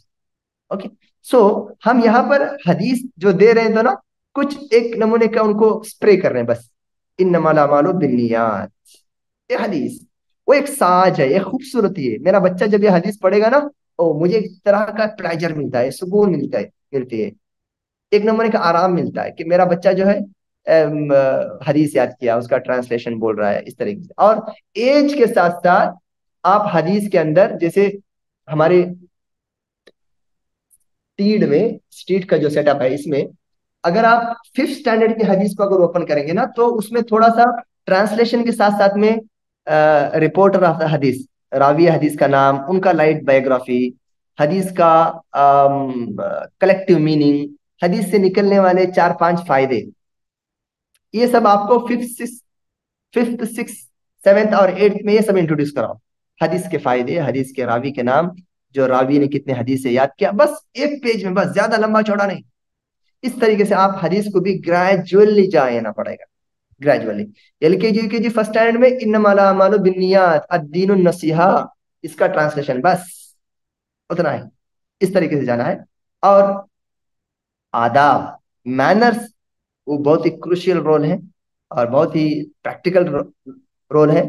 आदाब, आदाब के सिलसिले में ये जहन में रखना है कि कुछ आदाब हम लोगों के बहुत ही कॉमन है, बहुत ही कॉमन है, जो हम लोग पढ़ाते हैं, जैसे खाने के, पीने के, सोने के, बैतुल खुला जाने के, ये हम बच्चों को सिखाते हैं। हमने कुछ ऐसे आदाब को इंट्रोड्यूस किया अपनी किताबों में, और बहुत सारे लोगों ने भी किया होगा, मैंने देखा, देखा है अल्हम्दुलिल्लाह, कि जो मुझे ये सिखाना है कि भाई क्या बोलते हैं कि रास्ते के, रोड के आदाब क्या है। रोड के आदाब, चलने के बोलेंगे तो फिर वही माइंड में आएगा, चलने के नहीं। रोड, हाईवे के आदाब क्या है, सिग्नल के आदाब क्या है, दूसरे गाड़ी को छोड़ने के आदाब, खुद को रोकने के आदाब क्या है। ओके, यहाँ का लॉ एंड ऑर्डर को मेंटेन करने में सपोर्ट करने का आदाब क्या है, गवर्नमेंट प्रॉपर्टी के आदाब क्या है, नॉन मुस्लिम के साथ कैसे इंटरेक्ट होना चाहिए, नॉन मुस्लिम के रिलीजियस के साथ और उनके भगवानों के साथ, उनके पंडितों के साथ कैसा होना चाहिए, दुश्मनों के साथ, प्रैक्टिकल। और फिर आगे बढ़ो, आदाब हमारे क्या बोलते हैं कि जानवरों के सिलसिले में, दरख्तों के सिलसिले में, जो साइंस से रिलेटेड है, इसको आप साइंस को यहाँ पे इंटरकनेक्ट करें। ये आदाब जो है ना, वो एक जो रस्मी या जो चलते आए जो अंदाज है, उससे हमको बाहर आना पड़ेगा। आदाब और मैनर्स, प्रैक्टिकल लाइफ। अगर आज के जमाने में अगर सोशल मीडिया है, बच्चों को बताना है कि सोशल मीडिया के आदाब क्या हैं, सोशल मीडिया के आदाब, फोन के आदाब क्या हैं, मजाक या जो है टिंगलिंग करना या किसी का हंसने के आदाब, जिसको बोलते हैं ना, हंसने के आदाब क्या है, ये सब फैक्ट है। हम अपनी किताबों के अंदर ऐसे प्रैक्टिकली जो मैनर्स हैं उसको इंकलकेट करना इफेक्टिवली, ये समझ के भाई ये दीन का टीचिंग है। ये कोई किसी मोटिवेशनल स्पीकर की बातें नहीं है। दीन मुझे बता रहा है कि भाई सोशल मीडिया कैसे यूज करना। अच्छा, यहाँ पर एक तो मैंने बोला कि इंटरकनेक्टेड होना चाहिए, आसान होना चाहिए, लैंग्वेज आसान होना चाहिए, और कॉम्प्रहेंसिव और लाइट कंटेंट। देखिए, मैं अपनी अपनी किताब, मेरे पास एक ही मॉडल है। ये जो है सेकंड स्टैंडर्ड का बुक है। ये कितने पेजेस के हैं पूरे, 46 पेजेस के हैं बस। ये किताब को बच्चे को हिफ्स करा देना है सारे साल के अंदर बस। मोटी मोटी किताबों से बचिए। हाँ, आज से 10 साल पहले आइकॉन बोल के एक सेट था, सारे इंडिया में बड़े पैसे वाले स्कूल वही डालते थे। 600-600 रुपए की किताबें हम खरीदवाते थे पेरेंट्स से। अब नहीं, अब जरूरत नहीं उसकी। अब हमें सोचना पड़ेगा कि भाई हमारा कंटेंट, हमारे पास वक्त भी कम है और बच्चे बहुत ही एक्सपर्ट हैं, और बच्चों के पास जो एनर्जी भी अच्छी खासी है, और हमारी किताबें बहुत ही असर होनी चाहिए। ये बात जरूरी है। अब देखिए, अब हम जब जब रिलीजियस स्टडीज की जब बात करते हैं तो हम दो तरीके से बात करते हैं। एक होता है कंटेंट ऑफ स्टडीज, जो थियोरेटिकल आता है, जो बुकिश नॉलेज। मैं अभी तक बुकिश नॉलेज की बात कर रहा था। और एक बहुत ही मोस्ट इम्पॉर्टेंट एक चीज है, एक बहुत ही मोस्ट इम्पॉर्टेंट एक चीज है, वो है तरबिया। वो है तरबिया, यानी बच्चों की तरबियत करना, उनको ट्रेन करना, उनके एथिक्स, उनके अखलाक, उनके मैनर्स, उनके माइंड को नरिश करना। आप बुकिश नॉलेज को कम दे दो, लेकिन जो पर्सनालिटी जो मेकिंग करना है, शख्सियत साजी जो करना है, उनकी जो तरबियत करना है अल्लाह उसके रसूल के अहकामात के मुताबिक, अच्छा मुसलमान बनाना है, अच्छा बेटा बनाना है, अच्छा तालिब इल्म बनाना है, अच्छा एक बाशिंदा बनाना है, सिटीजन बनाना है, ये असल है। हम इसको हम लोग किताबों से पुर नहीं कर सकते, कितनी भी अच्छी किताबें मैं इंट्रोड्यूस करूं, ये एक सोर्स है बस। अब उसके लिए स्कूल में इस्लामिकली हम किस तरीके से बच्चों की पर्सनालिटी, देखिए मैं पर्सनालिटी और टीचिंग और ट्रेनिंग और बच्चों की काउंसलिंग पे बात नहीं कर रहा हूँ। मैं सिलेबस ही में कुछ कुछ ऐसा कुछ कर सकते हैं हम लोग, या स्कूल के रूटीन लाइफ में कुछ ऐसा कर सकते हैं जिसके जरिए से बच्चों की तरबियत हो, किताब से हटके। मैं कुछ सरसरी तौर पे बताते जाता हूँ। Number one, competitions. स्कूल में होने वाले कॉम्पिटिशन्स, ये घिसी पिटी नहीं होनी चाहिए, बहुत ही इफेक्टिव होना चाहिए। ये एक अलग टॉपिक है, कैसे कॉम्पिटिशन्स होनी चाहिए। और हमारे गेस्ट स्पीकर ने बात किया बहुत अच्छे, हमारे कुछ ऐसे कॉम्पिटिशन होना चाहिए जो दूसरे स्कूल्स के साथ होना चाहिए। वहां पे अपने बच्चों को भेजें, हम वहां पे जाएं, भले से नंबर भी ना आए चलेगा, वहां जाना चाहिए। और इंटर इंटर स्कूल्स जो होते हैं और विद इन द स्कूल होते हैं, वो कॉम्पिटिशन्स अखलाक को बनाने में, कॉम्पिटिशन्स का बहुत बड़ा रोल है।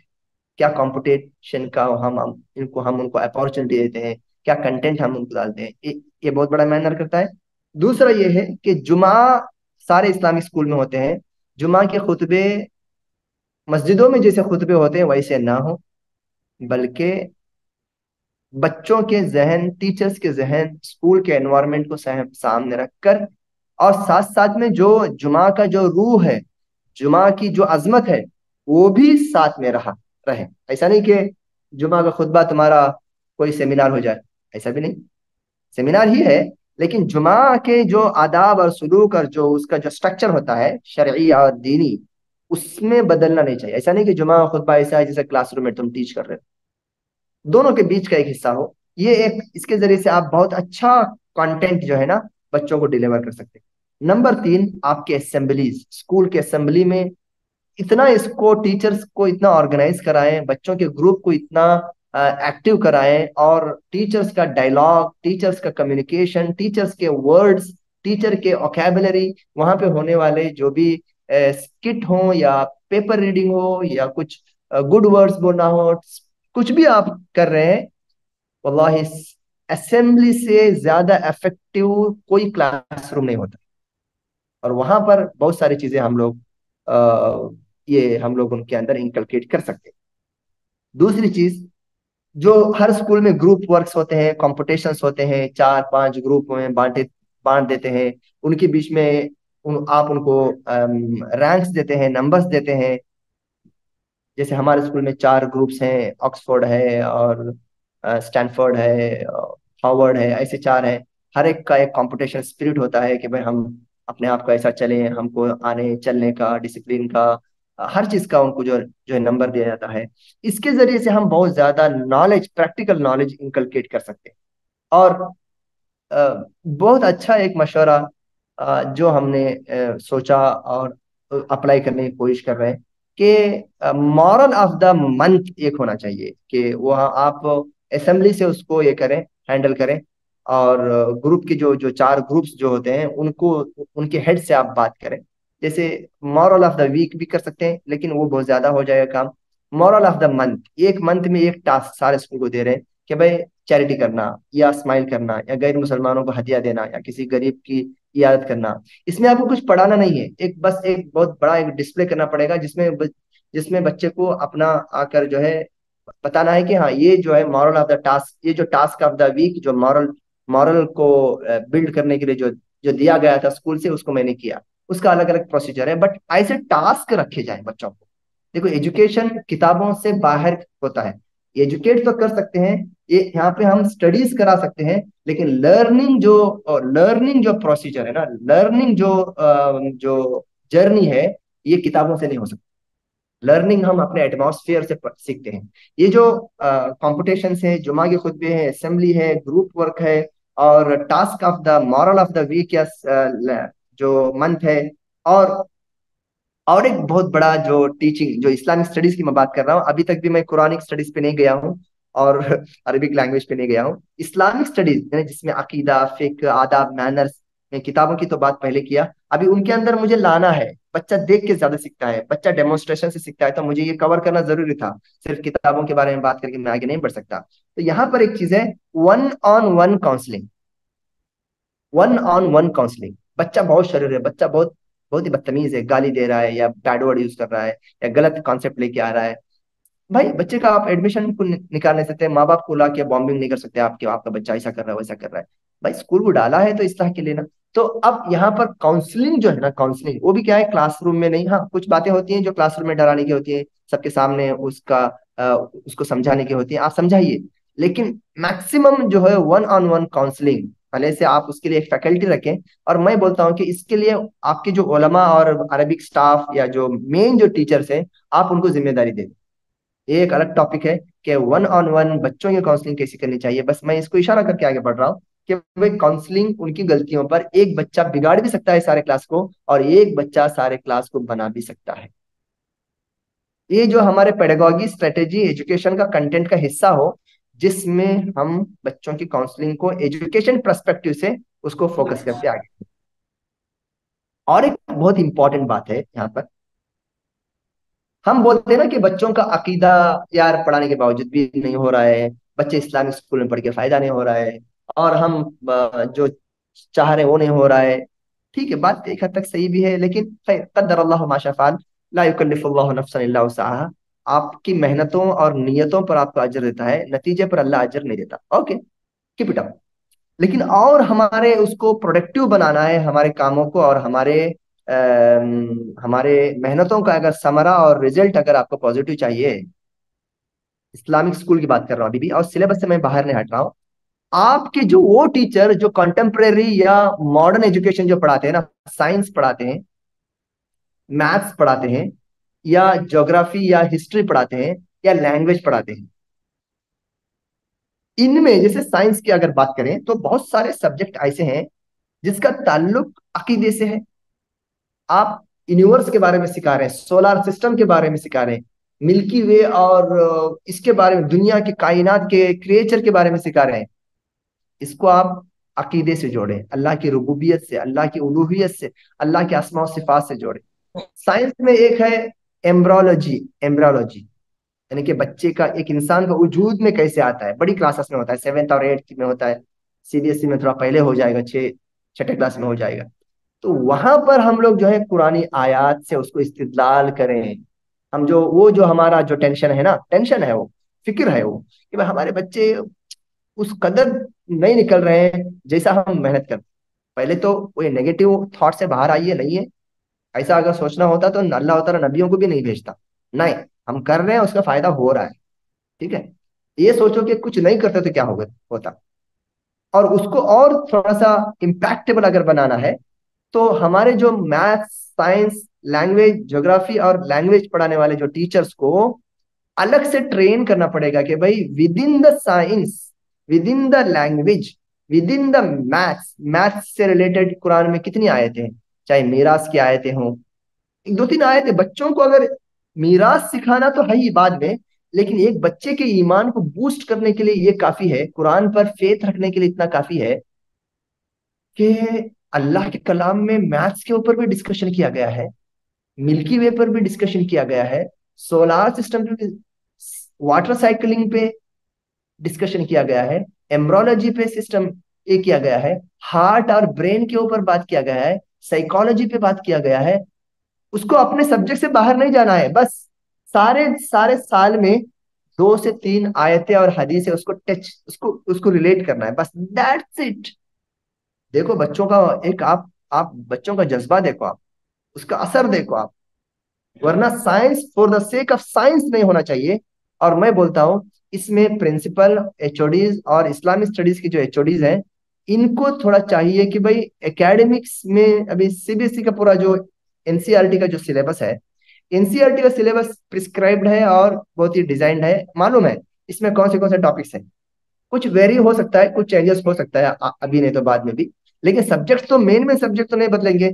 तो इसलिए एक अलग से एक कंटेंट, एक सप्लीमेंट्री बनाए कि भाई हर क्लास में, 4th 5th 7th 8th 9th 10th में साइंटिफिक जो, या लैंग्वेज या हिस्ट्री ओरिएंटेड जो भी सब्जेक्ट आएंगे, उसको इस्लामिक कंटेंट कौन से क्लास के लिए कौन सा है, मे बी 2 पेज बस। लंबी लंबी किताबें, अलग से किताब इस्लामिक स्टडीज, इस्लामिक साइंस बोलकर अलग से किताब देने की जरूरत नहीं है। Let them to teach the science whatever in NCERT books. Disturb ज्यादा मत करो, बहुत कुछ देने की फिक्र में कुछ भी नहीं हो जाएगा, ऐसा मत करो। 2 पेज आप सप्लीमेंट्री किसको दे दो, बच्चों को मत दो। फिर वो पकड़ेंगे नहीं, बिगाड़ देंगे, समझेंगे नहीं, उड़ा देंगे, फेंक देंगे। फिर नहीं, टीचर को दे दो कि भाई ये फ्लेवर के साथ अपने साइंस को देना, बस। ये बहुत जरूरी है, बहुत जरूरी है वो। और हमारा क्रीड है, और उसका फायदा इतना होगा ना, अल्लाह ताला बच्चों की ईमान को ताजा रखेगा। आजकल जो जो भी इर्तिदाद हो रहा है, जो भी इज़म्स जो सर चढ़ के जो बोल रहे हैं ना, वजह यह है कि दीन, इस्लाम, आखिरत, कुरान और हदीस ये ओरिजिनल है, और वो हकीकी हैं, और वो अल्लाह की तरफ से हैं, और वो दुनिया का सबसे सच्ची बात है। उसमें हमारी जिंदगियों की भलाई है। ये मैसेज बच्चों के दिल में एक बार बैठ जाएगा ना, तो वो बड़े बड़े फितनों से बच जाएंगे। तो ये हो गया, मैंने मुख्तसर तौर पर कोशिश किया कि इस्लामिक स्टडीज को मतलब क्या है। इस्लामिक स्टडीज में रिलीजियस स्टडीज की बात की अभी तक मैंने, उसमें किस तरीके से उसको हम लोग एक हॉलिस्टिक कैसे बना सकते हैं, एक एक एक जो है ना, शामिल बोलते हैं अरबी के अंदर उसको, मानाखेज कैसे बना सकते हैं, कम मेहनत में, कम पेजेस में किस तरीके से हम एकेडमिक को मुतासिर किए बगैर। मैं अगेन इस पॉइंट को मैं छेड़ता हूँ हमेशा। कभी कभी बहुत सारे लोगों को खराब लगती है जब भी मैं, इसमें नेगेटिव सोचने की बात नहीं भाई, आप एकेडमिक में बहुत अच्छे हैं मान लें, और भी अच्छा करना है, इसलिए इस्लामिक स्टडीज में है ना ओवरलोड मत करो। अब मैं आ रहा हूँ दूसरा पिलर इस्लामिक स्टडीज का, वो है कुरानिक स्टडीज। कुरान पढ़ाना, दो ही चीजें पढ़ाना है, ज्यादा नहीं। एक कुरान को तजवीद के साथ देखकर पढ़ाना है, दूसरा ये है कि बच्चों को कुरान कुछ हिफ्स कराना है। मैं कंप्लीट हिफ्स कराने की बात नहीं कर रहा हूँ, हिफ्स को मैं थोड़ा सा एडिशनली बात कर लूंगा उस पर। मैं दो, हमारे स्कूल में जो इस्लामिक स्कूल में जो पढ़ने वाले बच्चों को मैं थोड़ी देर के लिए अगर बोलूँ ना, कुछ भी मत सिखाओ, कुछ भी मत सिखाओ इस्लामिक स्टडीज में, सिर्फ कुरान को सही पढ़ना सिखाओ। वल्लाहि इससे ज्यादा ग्रेटेस्ट चीज, इससे ज्यादा इम्तियाज और एक्सीलेंस और कुछ भी नहीं हो सकता। अकीदा घर में सीखने दो भाई, उलमा से सीखने दो, मदरसा जाने दो, कुछ भी करने दो। आप अगर बच्चे को कुरान पढ़ना सिखाने में कामयाब, पढ़ने में अगर कामयाब करा लेना, वो भी तजवीद के साथ, उससे ज्यादा प्रीशियस, उससे ज्यादा कीमती, उससे ज्यादा नायाब और कोई चीज नहीं। और इसको समझना बहुत जरूरी है। हम लोग कभी कभी बहुत ही आगे के सोचते हैं, बेसिक चीजें हमारे से स्किप हो जाती है, बेसिक चीजें। और ये है बेसिक है, कुरान पढ़ना सिखाओ भाई। बहुत सारे स्कूलों में जाना हुआ, अल्लाह उन लोग को जज़ाए खैर दे। बड़ी बड़ी क्लासेस में मैंने गया, फिफ्थ सिक्स सेवन्थ में गया, अरबी की बड़ी बड़ी किताबें पढ़ रहे हैं, कोई उहुल अरबिया पढ़ रहा है, कोई हय्या नताल्लम अरबिया पढ़ रहा है, कोई उधर का सिलेबस, कोई इधर का सिलेबस पढ़ रहा है, अरबी के जेर जबर और उसकी तश्कील और उसके जो है एराब खानी कर रहा है। वही उसी क्लास में जब मैंने बोला कि बेटा कुरान पढ़ो, उसमें स्ट्रगल कर रहा है, यहाँ तक कि कुछ बच्चे they are not able to read. और मैं ऐसे जल्दी फैसला नहीं लेता, मैंने पूछा कि बेटा बेटा कितने साल से पढ़ रहे हो? अब 2 साल से यहाँ पढ़ रहे हो तो मैं अच्छा अच्छा कुरान पढ़ो, उनसे एक्सपेक्टेशन करना गलत है। मैंने पूछा कि कितने साल से इधर पढ़ रहे हो? वो बच्चे जो स्कूल में 4-5 साल से पढ़ रहे हैं, और दे आर, और बहुत सारे ऐसे हैं जो एलकेजी से पढ़ रहे हैं, लेकिन फिर भी फिफ्थ और सिक्स स्टैंडर्ड में कुरान को तजवीज से नहीं पढ़ रहे। वल्लाही ये है इम्बैलेंस। ये नहीं कि दूसरा कुछ नहीं पढ़ा, बहुत कुछ पढ़ा रहे हैं, अरबिक लैंग्वेज भी है, इस्लामिक स्टडीज है, फला है, मोटी मोटी किताबें हैं, लेकिन बच्चा कुरान नहीं पढ़ पा रहा। इससे बड़ा लैकिंग और क्या हो सकता है? मुझे सोचना है मेरे स्कूल के लिए, हम सारे भाइयों को इसके दो चीजें, एक तो कुरान पढ़ना है। कुरान पढ़ने के लिए जनरली किताब का बड़ा इस्तेमाल होता है, और अल्लाह ने उस किताब के अंदर बड़ी बरकत किताबों की। और अल्लाह ने किसी चीज को बरकत देने की मिसाल अगर आपको देखना है तो ना, नूरानी कायदा जो किताब है ना, नूरानी कायदा, नूरानी कायदे को अल्लाह ने कितनी बाबरकत बनाया यार। कितना वो बंदा जिसने लिखा है, अल्लाह उनको करे कि रहमत करे, कितना अज्र उस बंदे को मिलेगा या अल्लाह। बाद में कितनी भी किताबें बनी है ना, तैसीरुल कुरान और फला फला, बहुत सारी किताबें कुरान के कवायद और उसके उसूल को लेके बनाए हैं, लेकिन नूरानी कायदे का जो जो मजा है ना, जो उसका सेटअप है, और एक ट्रेडिशनल जो अंदाज है, वो मजा नहीं है। ओके, कलरफुल बना लिया, लेसन्स को कुछ आगे पीछे कर लिया, नूरानी किताब। हाँ, जब कोई भी किताब, मैं नूरानी किताब का नाम लूंगा तो स्पेसिफिक नूरानी किताब मेरा मकसद नहीं है। जो भी कुरान को देखकर पढ़ने की सलाहियत को पैदा करने वाली जो भी किताब है, नूरानी किताब, नूरानी कायदा हो या तैसीरुल कुरान हो या मिफ्ताहुल कुरान हो, या जो भी हो, यहाँ पर हमारी मेहनत बहुत ज्यादा होनी चाहिए, मैंने बताया। दूसरा, एक हम लोग बहुत ही बड़ी मिस्टेक कर रहे हैं यहाँ पर, या हमसे वो चीज नहीं हो पा रही है, आप क्या भी बोल लो उसको। नूरानी कायदे में कितने सफात की नूरानी कायदा है? मैं नूरानी कायदा का मतलब पूरी किताबें, जो भी कुरान को देखकर पढ़ने की सलाहियत पैदा करने वाली जो भी किताबें हैं, उसकी मैं एक एक टर्मिनोलॉजी के तौर पर नूरानी किताब है। वैसे भी नूरानी किताब, नूरानी कायदा एक टर्मिनोलॉजी बन गई अब। ओके, नूरानी जो कायदा है, जो देख के पढ़ने की जो किताब है, सीखने की जो किताब, ये किताब है एक ही, लेकिन वो जो सब्जेक्ट है लंबा। आप मुझे कोई एक ऐसा बच्चा बता दो जिसने एलकेजी में नूरानी कायदा खत्म करे कुरान पढ़ना सिखाओ, यूकेजी में, फर्स्ट स्टैंडर्ड में, हार्डली थर्ड स्टैंडर्ड में जाकर, या कुछ बच्चे रेयरली हो सकते हैं जो सेकंड स्टैंडर्ड में। मैं जनरल स्कूलों की बात कर रहा हूँ मैं। अब आप कोई और किसी फ्रेंचाइजी की बात करेंगे तो वो फ्रेंचाइजी की अलग अलग बात करेंगे उस पर, वो हमारा अभी सब्जेक्ट नहीं है। जनरल स्कूल्स में तकरीबन एलकेजी यूकेजी फर्स्ट सेकंड में अच्छे खासे बच्चे जो शार्प होते हैं ना, वो लोग बच्चे सेकंड स्टैंडर्ड में नूरानी कायदा खत्म करते हैं। कुछ बच्चे थर्ड तक जाते हैं, कुछ बच्चे फोर्थ तक जाते हैं, कुछ बच्चे, एक दो बच्चे ऐसे भी होते हैं जो फिफ्थ स्टैंडर्ड तक भी नूरानी कायदा ही में रहते हैं। अब मैं लीस्ट की अगर बात करूं, एलकेजी यूकेजी फर्स्ट और सेकंड स्टैंडर्ड तो जायज है, यानी एक मामूली है ये, उतना तो टाइम लगना ही चाहिए। उतनी जल्दी कुरान देंगे तो वो गलतियां करेगा, होता स्ट्रगल करेगा। 4 साल में एक सब्जेक्ट पढ़ता है, एक एक एक टॉपिक को कवर करता है, लेकिन है किताब एक ही। कभी गौर किया इस पे आपने? क्यों हमने नूरानी कायदे की किताब को एज पर द एज या एज पर द सीक्वेंस में नहीं डिजाइन किया? भाई एलकेजी में पढ़ने वाला बच्चा फर्स्ट स्टैंडर्ड में आकर नूरानी कायदे से बोर हो जाता है। यार ये क्या किताब है, 3 साल से यही किताब मुझे मिल रही है। जबान से बोलेगा नहीं, लेकिन दिमाग उसका यही किताब यार, यही किताब, कुछ इंप्रूवमेंट नहीं। एलकेजी में जो सफात थे वही सफात अभी भी है। हाँ, ये क्या अंदर मेरा लेसन थोड़ा आगे बढ़ गया, उसका माइंड के ऊपर भी उसका असर पड़ रहा है। और एक जायज एक एतराज है किसी भी बच्चे का, और एक एकेडमिकली एक अनएक्सेप्टेबल है। आपने साइंस के लिए हर क्लास के हिसाब से आपने डिजाइन किया, अरबिक लैंग्वेज के लिए हर हिसाब से आपने डिजाइन किया, ग्रामर के लिए अलग अलग किताब से अलग अलग क्लास के हिसाब से आपने डिजाइन किया। कुरान को उतना ग्रांटेड क्यों लिया? कुरान के पढ़ने का जो फन है, जो इल्म है, जो उसूल है, जो कवायद है, जो जो जो उसके जो रूल्स रेगुलेशंस है, क्यों उसको लाइट लिया? मैं बोलता हूँ कम अज कम नूरानी कायदा या कुरान को देखकर पढ़ने और सिखाने वाली जो किताब है ना, जो भी किताब हो, कौन से भी नाम हो, उसको कम अज कम 2 हिस्सों में बांट देना चाहिए। इब्तिदाइया तौर पर, जिसमें हुरूफ, हर्फ और हुरूफ और हरकत और मद की बहस हो, मे भी एलकेजी में खत्म कर सकता है। यूकेजी में हार्डली यूकेजी तक खत्म कर लेगा, हुरूफ की पहचान हो जाएगी और हरकत की पहचान हो जाएगी। अलिफ बा ता सा या तक याद कर लेगा, अब ता सा याद कर लेगा, अब औ बौ तौ याद कर लेगा, समझ लेगा। एक किताब गोया कि उसने खत्म किया, उसके जहन में क्या आ गया? मैंने इल्म हासिल किया, मैंने इस सब्जेक्ट को हाफ पढ़ लिया, या 40% मैंने इस सब्जेक्ट को पढ़ लिया। अब क्या हो रहा है? यार अभी भी मैंने नहीं पढ़ा क्या? 3 साल से यही किताब पढ़ते जा रहा हूँ, यही किताब पढ़ते जा रहा हूँ ना। इसने बच्चे को हकीकत में डिमोटिवेट कर दिया, इस हमारे स्ट्रेटेजी ने। तो अल्लाह के तौफीक से मैंने आज से तकरीबन 7-8 साल पहले एक किताब मैंने मिफ्ताहुल कुरान के नाम से बनाया, जिसमें सिर्फ हुरूफ है, ज्वाइनिंग, ज्वाइंट और क्या बोलते हैं, ज्वाइंट करने वाले हुरूफ है, मिलने वाले हुरूफ है। वो जब 2 अरबी लेटर मिलते हैं तो उसका शेप कैसे बदलता है, वो है। और हरकत है, हरकत मतलब जेर जबर पेश और साकिन, जम्मा, ये सुकून, जजम जिसको बोलते हैं, उसकी मैंने पहचान कराई। बस एकदम ब्यूटीफुल। मेरे पास वल्लाही मेरे पास यहाँ होनी चाहिए किताब, मैं एक पिक डाल दूंगा आपको। मिफ्ताहुल कुरान पार्ट 1। दूसरे में आप शुरू करो मद की बहसें, नून साकिन मीम साकिन की बहसें, अलग बनाओ ना उसको यार। एक साल में थर्ड स्टैंडर्ड में इतना ही पढ़ने दो। मीम और नून साकिन के कायदे मामूली है क्या?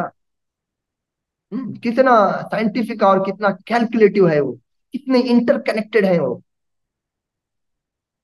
90% बूढ़ों को नहीं मालूम है तजवीद क्या है न, और हमारे बच्चे माशाअल्लाह थर्ड स्टैंडर्ड में पढ़ रहे हैं, इफ़ा क्या है, इजहार क्या है, इदगाम क्या है, इखलाब क्या है। लेकिन हमने उसको क्लासिफाई नहीं किया। बस ये मेरी गलती, ये हमारी कौम की गलती। ये करना बहुत जरूरी है, बहुत जरूरी है, बहुत जरूरी है। हाँ, आगे बढ़ू मैं। तो इसको क्लासिफिकेशन करो, कम से कम 2 या 3 हिस्से में अलग अलग प्रिंट कराना जरूरी है। आपको अगर किसी को भी चाहिए तो हमारे एडमिन से बात करो। मैं अगर किताबें अगर हैं तो मैं आपको जो प्रिंटिंग जो रेट है उस पर दूंगा। I am not going to marketing या बिजनेस के लिए। वैसे भी मैंने ऐसे किसी के सामने अभी तक नहीं लाया है किताबें बेची जाती हैं, ऐसा नहीं, मैंने कभी सोचा ही नहीं। इंशाल्लाह कुछ लोग इस आइडिया को ले लें, इस पे काम करें, चाहे तो मेरे पास जो पीडीएफ फाइल है वो ले लें, उसको डिजाइन करके वो लोग इसको बेचें, और उसको और इम्प्रूव करना अगर चाहते हैं कोई तो इट इज अवेलेबल इंशाल्लाह ताला। हम लोग क्या करते हैं कि एलकेजी से बच्चों को हिफ्ज भी उतना ही इंटेंसिटी के साथ देते हैं जितना हम लोग कुरान रीडिंग के लिए देते हैं। मेरे हिसाब से ये सही नहीं है। आप हिफ्ज दे दो उनको, सूरह फातिहा, ओके, दुआएं तो सिखाते ही हैं आप, सूरह फातिहा दे दो, मौज़तैन दे दो, या कम से कम सूरतुल अस्र तक सिखा दो, काफी ऐसे बच्चे सीख लेंगे। लेकिन कुरान जो रीडिंग का जो है ना, जो नूरानी कायदा या तैसीरुल कुरान या मिफ्ताहुल कुरान के लिए आपको डबल जोर देना पड़ेगा। उसका फायदा क्या होगा? जब मेरे और आपके बच्चे कुरान को जितना हो सके उतना जल्दी देख कर पढ़ने के कैपेबल होंगे, तो हिफ्ज करना उनके लिए सेल्फ डिपेंडेंसी आ जाएगी, हिफ्ज करना उनके लिए आसान हो जाएगा। समझे क्या नहीं? अब क्या हो रहा है, बच्चा 5th स्टैंडर्ड तक 6th स्टैंडर्ड तक पढ़ रहा है, और हम बोल रहे हैं कि भाई तुम सूरत नाजियात याद करो, सूरत नबा याद करो, सूरत शम्स याद करो। यार वो बच्चे को देख के पढ़ना ही नहीं आ रहा यार। स्टॉप करो। मैं तो अपने असातिज़ा को बोलता हूँ, हिफ्ज स्टॉप। पेरेंट्स को खुश करने के लिए मत जाओ, पेरेंट्स को बोलो भाई इसको पहले चलना आए तभी तो हम दौड़ाएंगे इसको, है ना। जब दौड़ना आए तो तभी तो वो कूदेगा, उछ उछलेगा या कॉम्पिटेट करेगा। पहले इसको चलना सिखाओ, रोक दो, कूदने मत दो जब तक चलना ना आए, फिर हड्डियों पर और फिजिक्स पर गलत असर पड़ेगा। तो यहाँ पर हमको ये समझना है कि भाई हम लोग कम, यानी कि as per the class, as per the बच्चा। अगर एक क्लास में दो ग्रुप कर लीजिए आप, एक बच्चे ऐसे हैं जिनको कुरान पढ़ना आता है, तो उनको बोलो कि बेटा देखो आज का सबक तेरा ये 3 लाइन है, वहां जाके बैठो साइड में 3 लाइन याद करके आओ। उस्ताद का एफर्ट कम, 1 से 2 मरतबा नाजरा पढ़ा दिया आपने उसको, और जाके बोलो कि सूरत नबा के 3 लाइन याद करके आओ। और वो बच्चा जिसको देख के पढ़ना नहीं आता, तुम कितना उसको डिक्टेशन कराओगे यार, कितना तलकीन कराओगे, कितना पढ़ पढ़ के सुना सुना के हिफ्ज सूरत नबा याद कराओगे। गलत है। तो ये एक मिस्टेक्स मैक्सिमम स्कूल्स में हो रही है, जहां पर इस तरीके से काम नहीं करते असातिजा या एचओडीज या डिपार्टमेंट के जो जो जो है, जो उनको मालूम ही नहीं पड़ता कि क्या हो रहा है क्या नहीं हो रहा है। तो जिसकी वजह से हमारा टाइम वेस्ट हो रहा है, हमारा असातिजा की मेहनतें सही जगह पे नहीं जा रही। तो ये था मेरा कुरान के मामले में दूसरा पॉइंट। मैं यहीं पे स्टॉप करता हूँ ताकि थोड़ा स्पीड में जाऊँ। अब आया अरबिक लैंग्वेज, सबसे इंपॉर्टेंट, जो कि जिसके ऊपर यानी इंपॉर्टेंट मतलब जो रियली में डिस्कशन करना था इसके ऊपर। डिस्कशन एक हिसाब से हमारे माइंड में है कि भाई कुरान की जबान है, अल्लाह की आखिरी जो वही थी कुरान, वो अरबी जबान में आया, नबी सल्लल्लाहु अलैहि वसल्लम की जबान, इस्लाम का सारा मीरास हेरिटेज अरबी जबान में है। यार इस्लाम की स्टडी जितना पढ़ा रहे हैं, अरबिक लैंग्वेज को कुछ भी नहीं दे रहे, तो बेचैनी भी होती है। एक चीज है। और दूसरा चैलेंजेस ये है, एकेडमिक स्टडीज है, इस्लामिक स्टडीज है, कुरान हिफ्ज है, पढ़ा है, फला है, फला है। और Arabic language is not easy language, not easy subject, है ना। ये सिर्फ आप क्या बोलते हैं कि स्क्रोल करके ऐसे ही पढ़ा नहीं सकते, हदीस याद कराए जैसा या दुआएं याद किया जैसा कराते हैं वैसा आप नहीं कर सकते। ये एक बहुत ही बहुत ही अजीम जबान है, बहुत ही, इसकी जड़ें बहुत ही धसी हुई है, रूट्स है ना, जमीन के अंदर है इसके। और ऐसी ऐसी जबान है जिसकी बड़े बड़े शाखे हैं, बड़े बड़े जो है उसके ब्रांचेस हैं।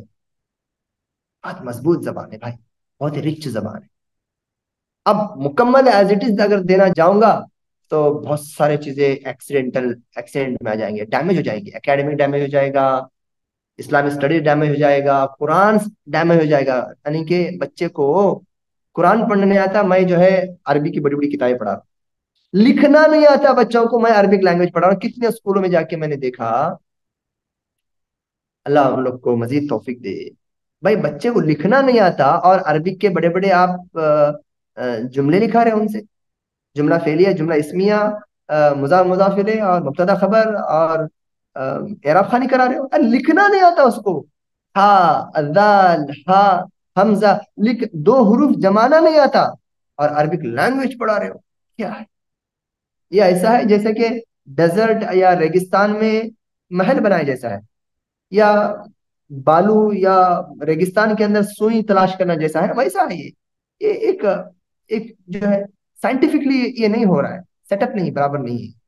तो बहुत जरूरी है कि अरबिक लैंग्वेज को हम एकदम से नकार भी नहीं सकते, नहीं चाहिए बल्कि छोड़ना बहुत तकलीफ होगा।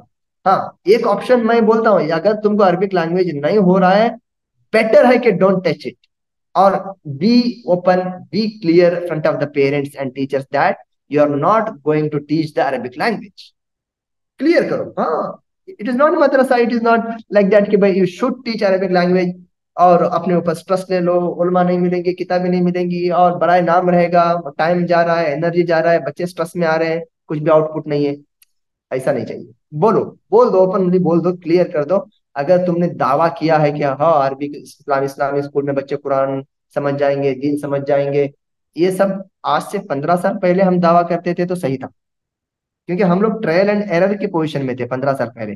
15 साल पहले अगर, अब 15 साल के बाद अभी अगर मैं बोलूंगा ना हमारे बच्चे इस्लामिक स्कूल में कुरान को समझेंगे, हदीस को समझेंगे, ये झूठ हो जाएगा, दगा हो जाएगा, धोखा हो जाएगा। अब मैं इज्तिहाद करके, मैं अब इज्तिहाद करूंगा तो मैं गुनहगार हो जाऊंगा। इज्तिहाद का दरवाजा इस मामले में बंद। अभी तो फैक्ट, दलाइल, एविडेंस, रिसर्च, तजुर्बा और सब कुछ हो गया हमारे सामने, हो गया, ट्रायल एंड एरर हो गया। अब या तो आपको रखना है या तो निकालना भी सही है एक हद तक। अगर रखना भी है तो वो आपके पास स्ट्रक्चर्ड होना चाहिए, स्पेसिफाइड होना चाहिए, डिजाइंड होना चाहिए। आपको इन नेटशल मालूम पड़ना कि हम कौन सा लेवल तक दे रहे हैं। अलग अलग लेवल होता है ना, ग्रामर का अलग अलग लेवल होता है, साइंस का अलग अलग लेवल होता है, मैथ्स का अलग अलग लेवल होता है। यस, मैं मैथ्स दे रहा हूँ, 7th स्टैंडर्ड का मैथ्स मैं दे रहा हूँ, 8th स्टैंडर्ड का मैथ्स मेरे पास नहीं है। बच्चा हायर स्टडीज में पढ़े, बच्चा यहाँ से जाने के बाद पढ़े। 10th स्टैंडर्ड तक का मैथ्स मैं दे रहा हूँ, मुकम्मल मैथ्स मैं नहीं दे रहा हूँ, उसके लिए दूसरे स्कूल जाए या हायर क्लासेस जाए।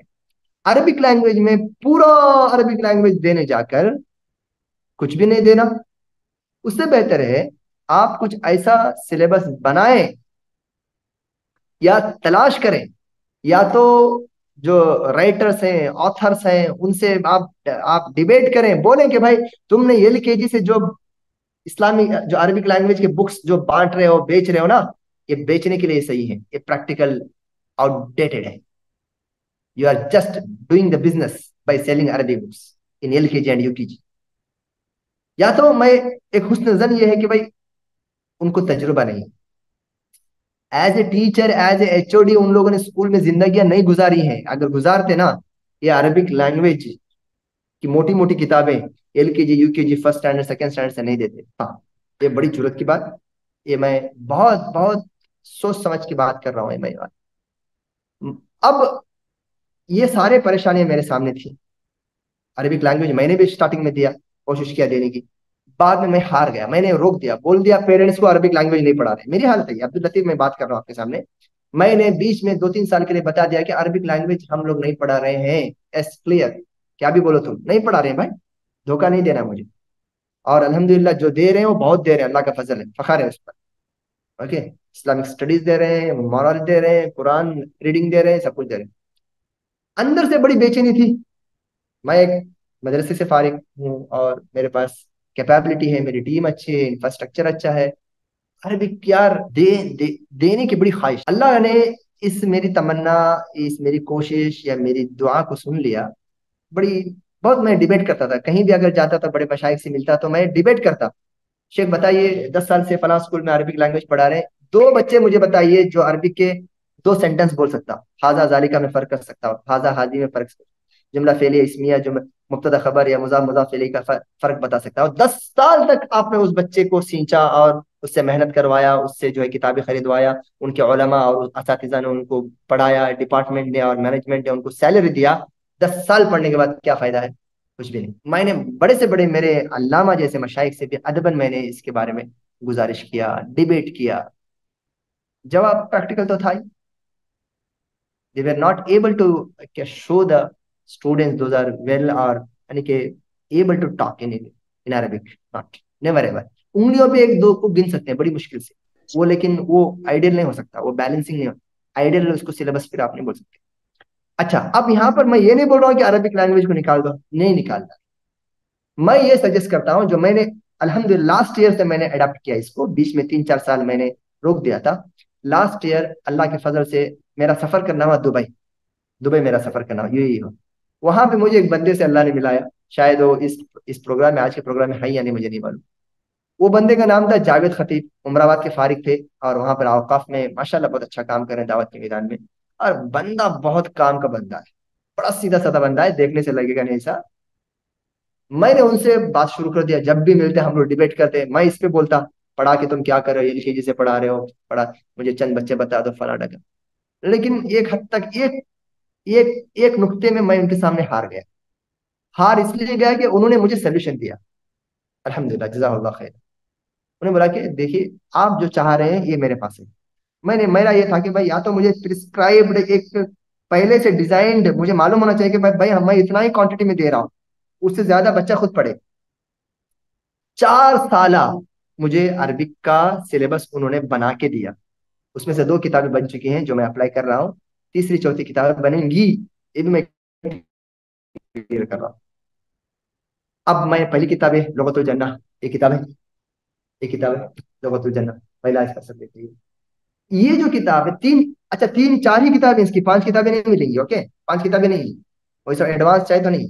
देखो हर इल्म का एक एक मरातिब होते हैं, एक लेवल्स होते हैं। जैसे अकीदे की अगर बात करें, अकीदे में भी एक मबादियात है, एक एक जो है सानविया या मुतवस्सिता में पढ़ाने वाले मिडिल एज या मिडिल ऑर्डर का एक होता है हायर एजुकेशन होता है।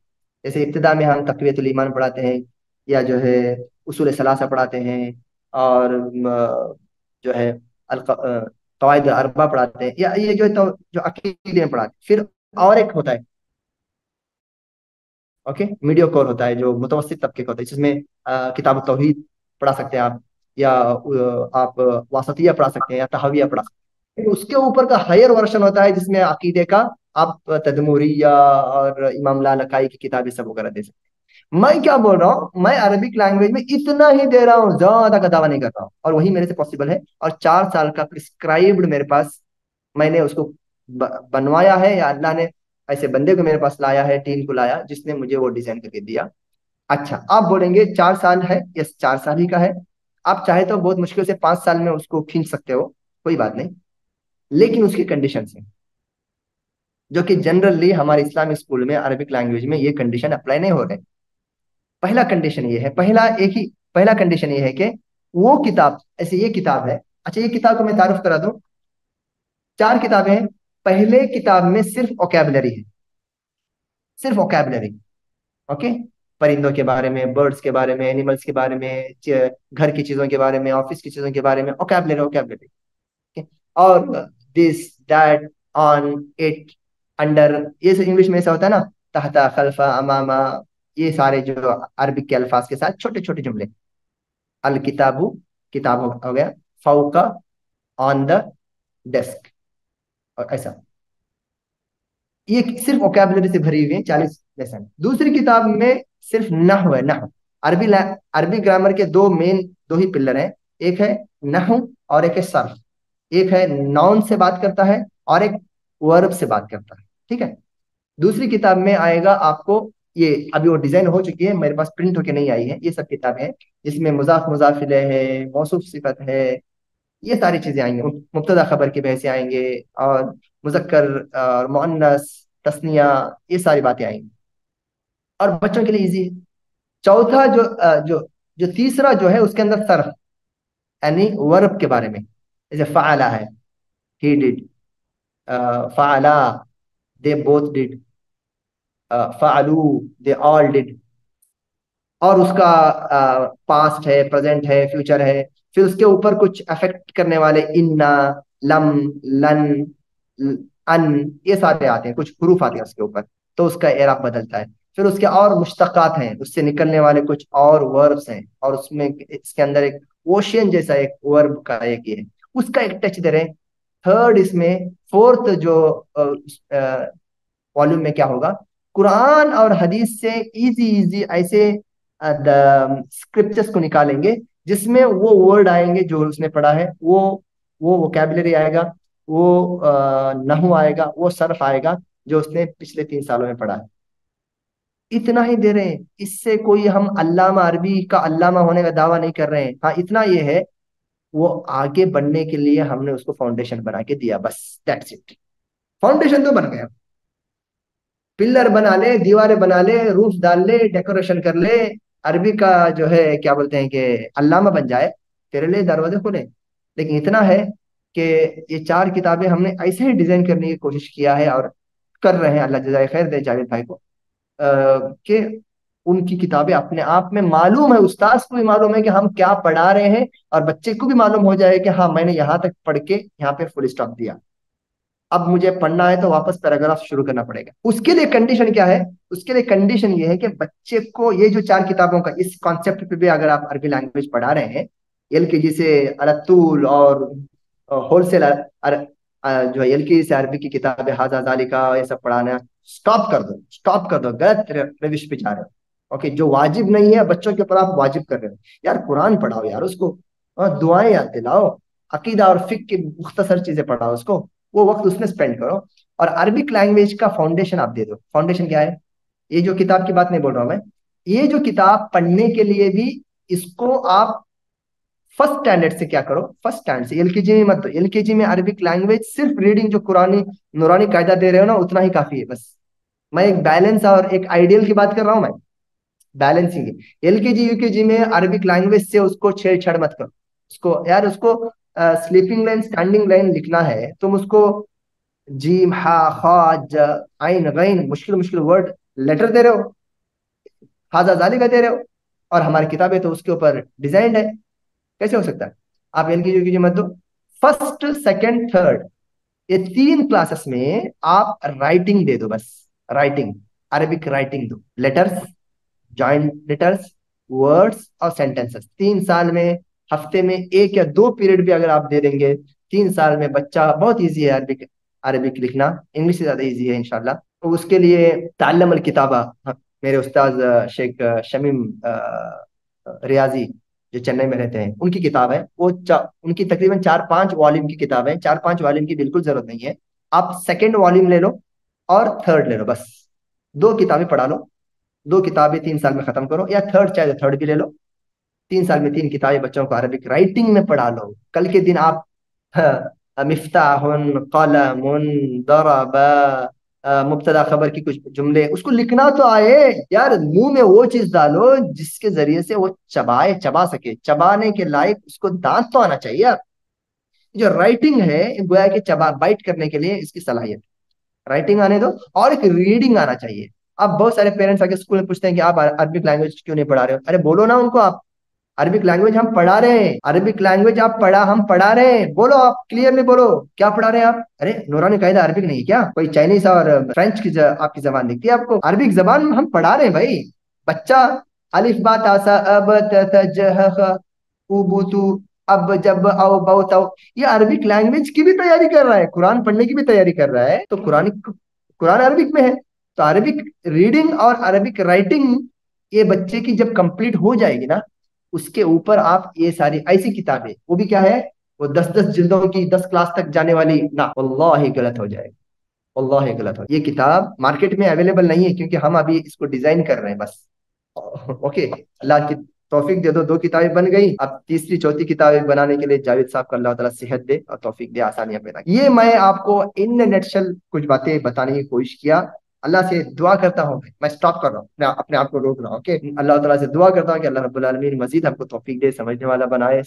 और जो खिदमत जो अदा की जा रही है, चाहे वो इज्तिहादी मरहले में हो, ट्रायल एंड एरर के मरहले में हो, या जो है पूरे कॉन्फिडेंस के साथ जो है बोली और दी जा रही हो, हमको उसके अंदर है ना कामयाब बनाए, और हमें एक दूसरे से सीखने वाला बनाए, ट्रैवलिंग करने वाला बनाए, एक्सप्लोर करने वाला बनाए, अपने आप को करेक्शन करने वाला बनाए, क्रिटिसिज्म को सुनने वाला बनाए, उसको बर्दाश्त करने वाला बनाए। और मैं समझता हूँ कि जबरदस्त एक ब्राइट फ्यूचर की तरफ इंशाल्लाह इस्लामिक स्कूल का एक कारवान ये आगे बढ़ रहा है। लोग इससे बहुत ज्यादा फायदा उठा रहे हैं। बहुत बहुत शुक्रिया, बहुत बहुत शुक्रिया हमारे सारे इंटेलेक्चुअल पीपल का, उलमा का, टीचर्स का, जो इस क्लास में आए और अपना वक्त दिए। जज़ाकुमुल्लाह खैरन। अस्सलाम वालेकुम रहमतुल्लाहि व बरकातुहू। अल्लाहुम्मा रब्बि ज़िदनी इल्मा, अल्लाहुम्मा रब्बि ज़िदनी इल्मा, अल्लाहुम्मा रब्बि ज़िदनी इल्मा।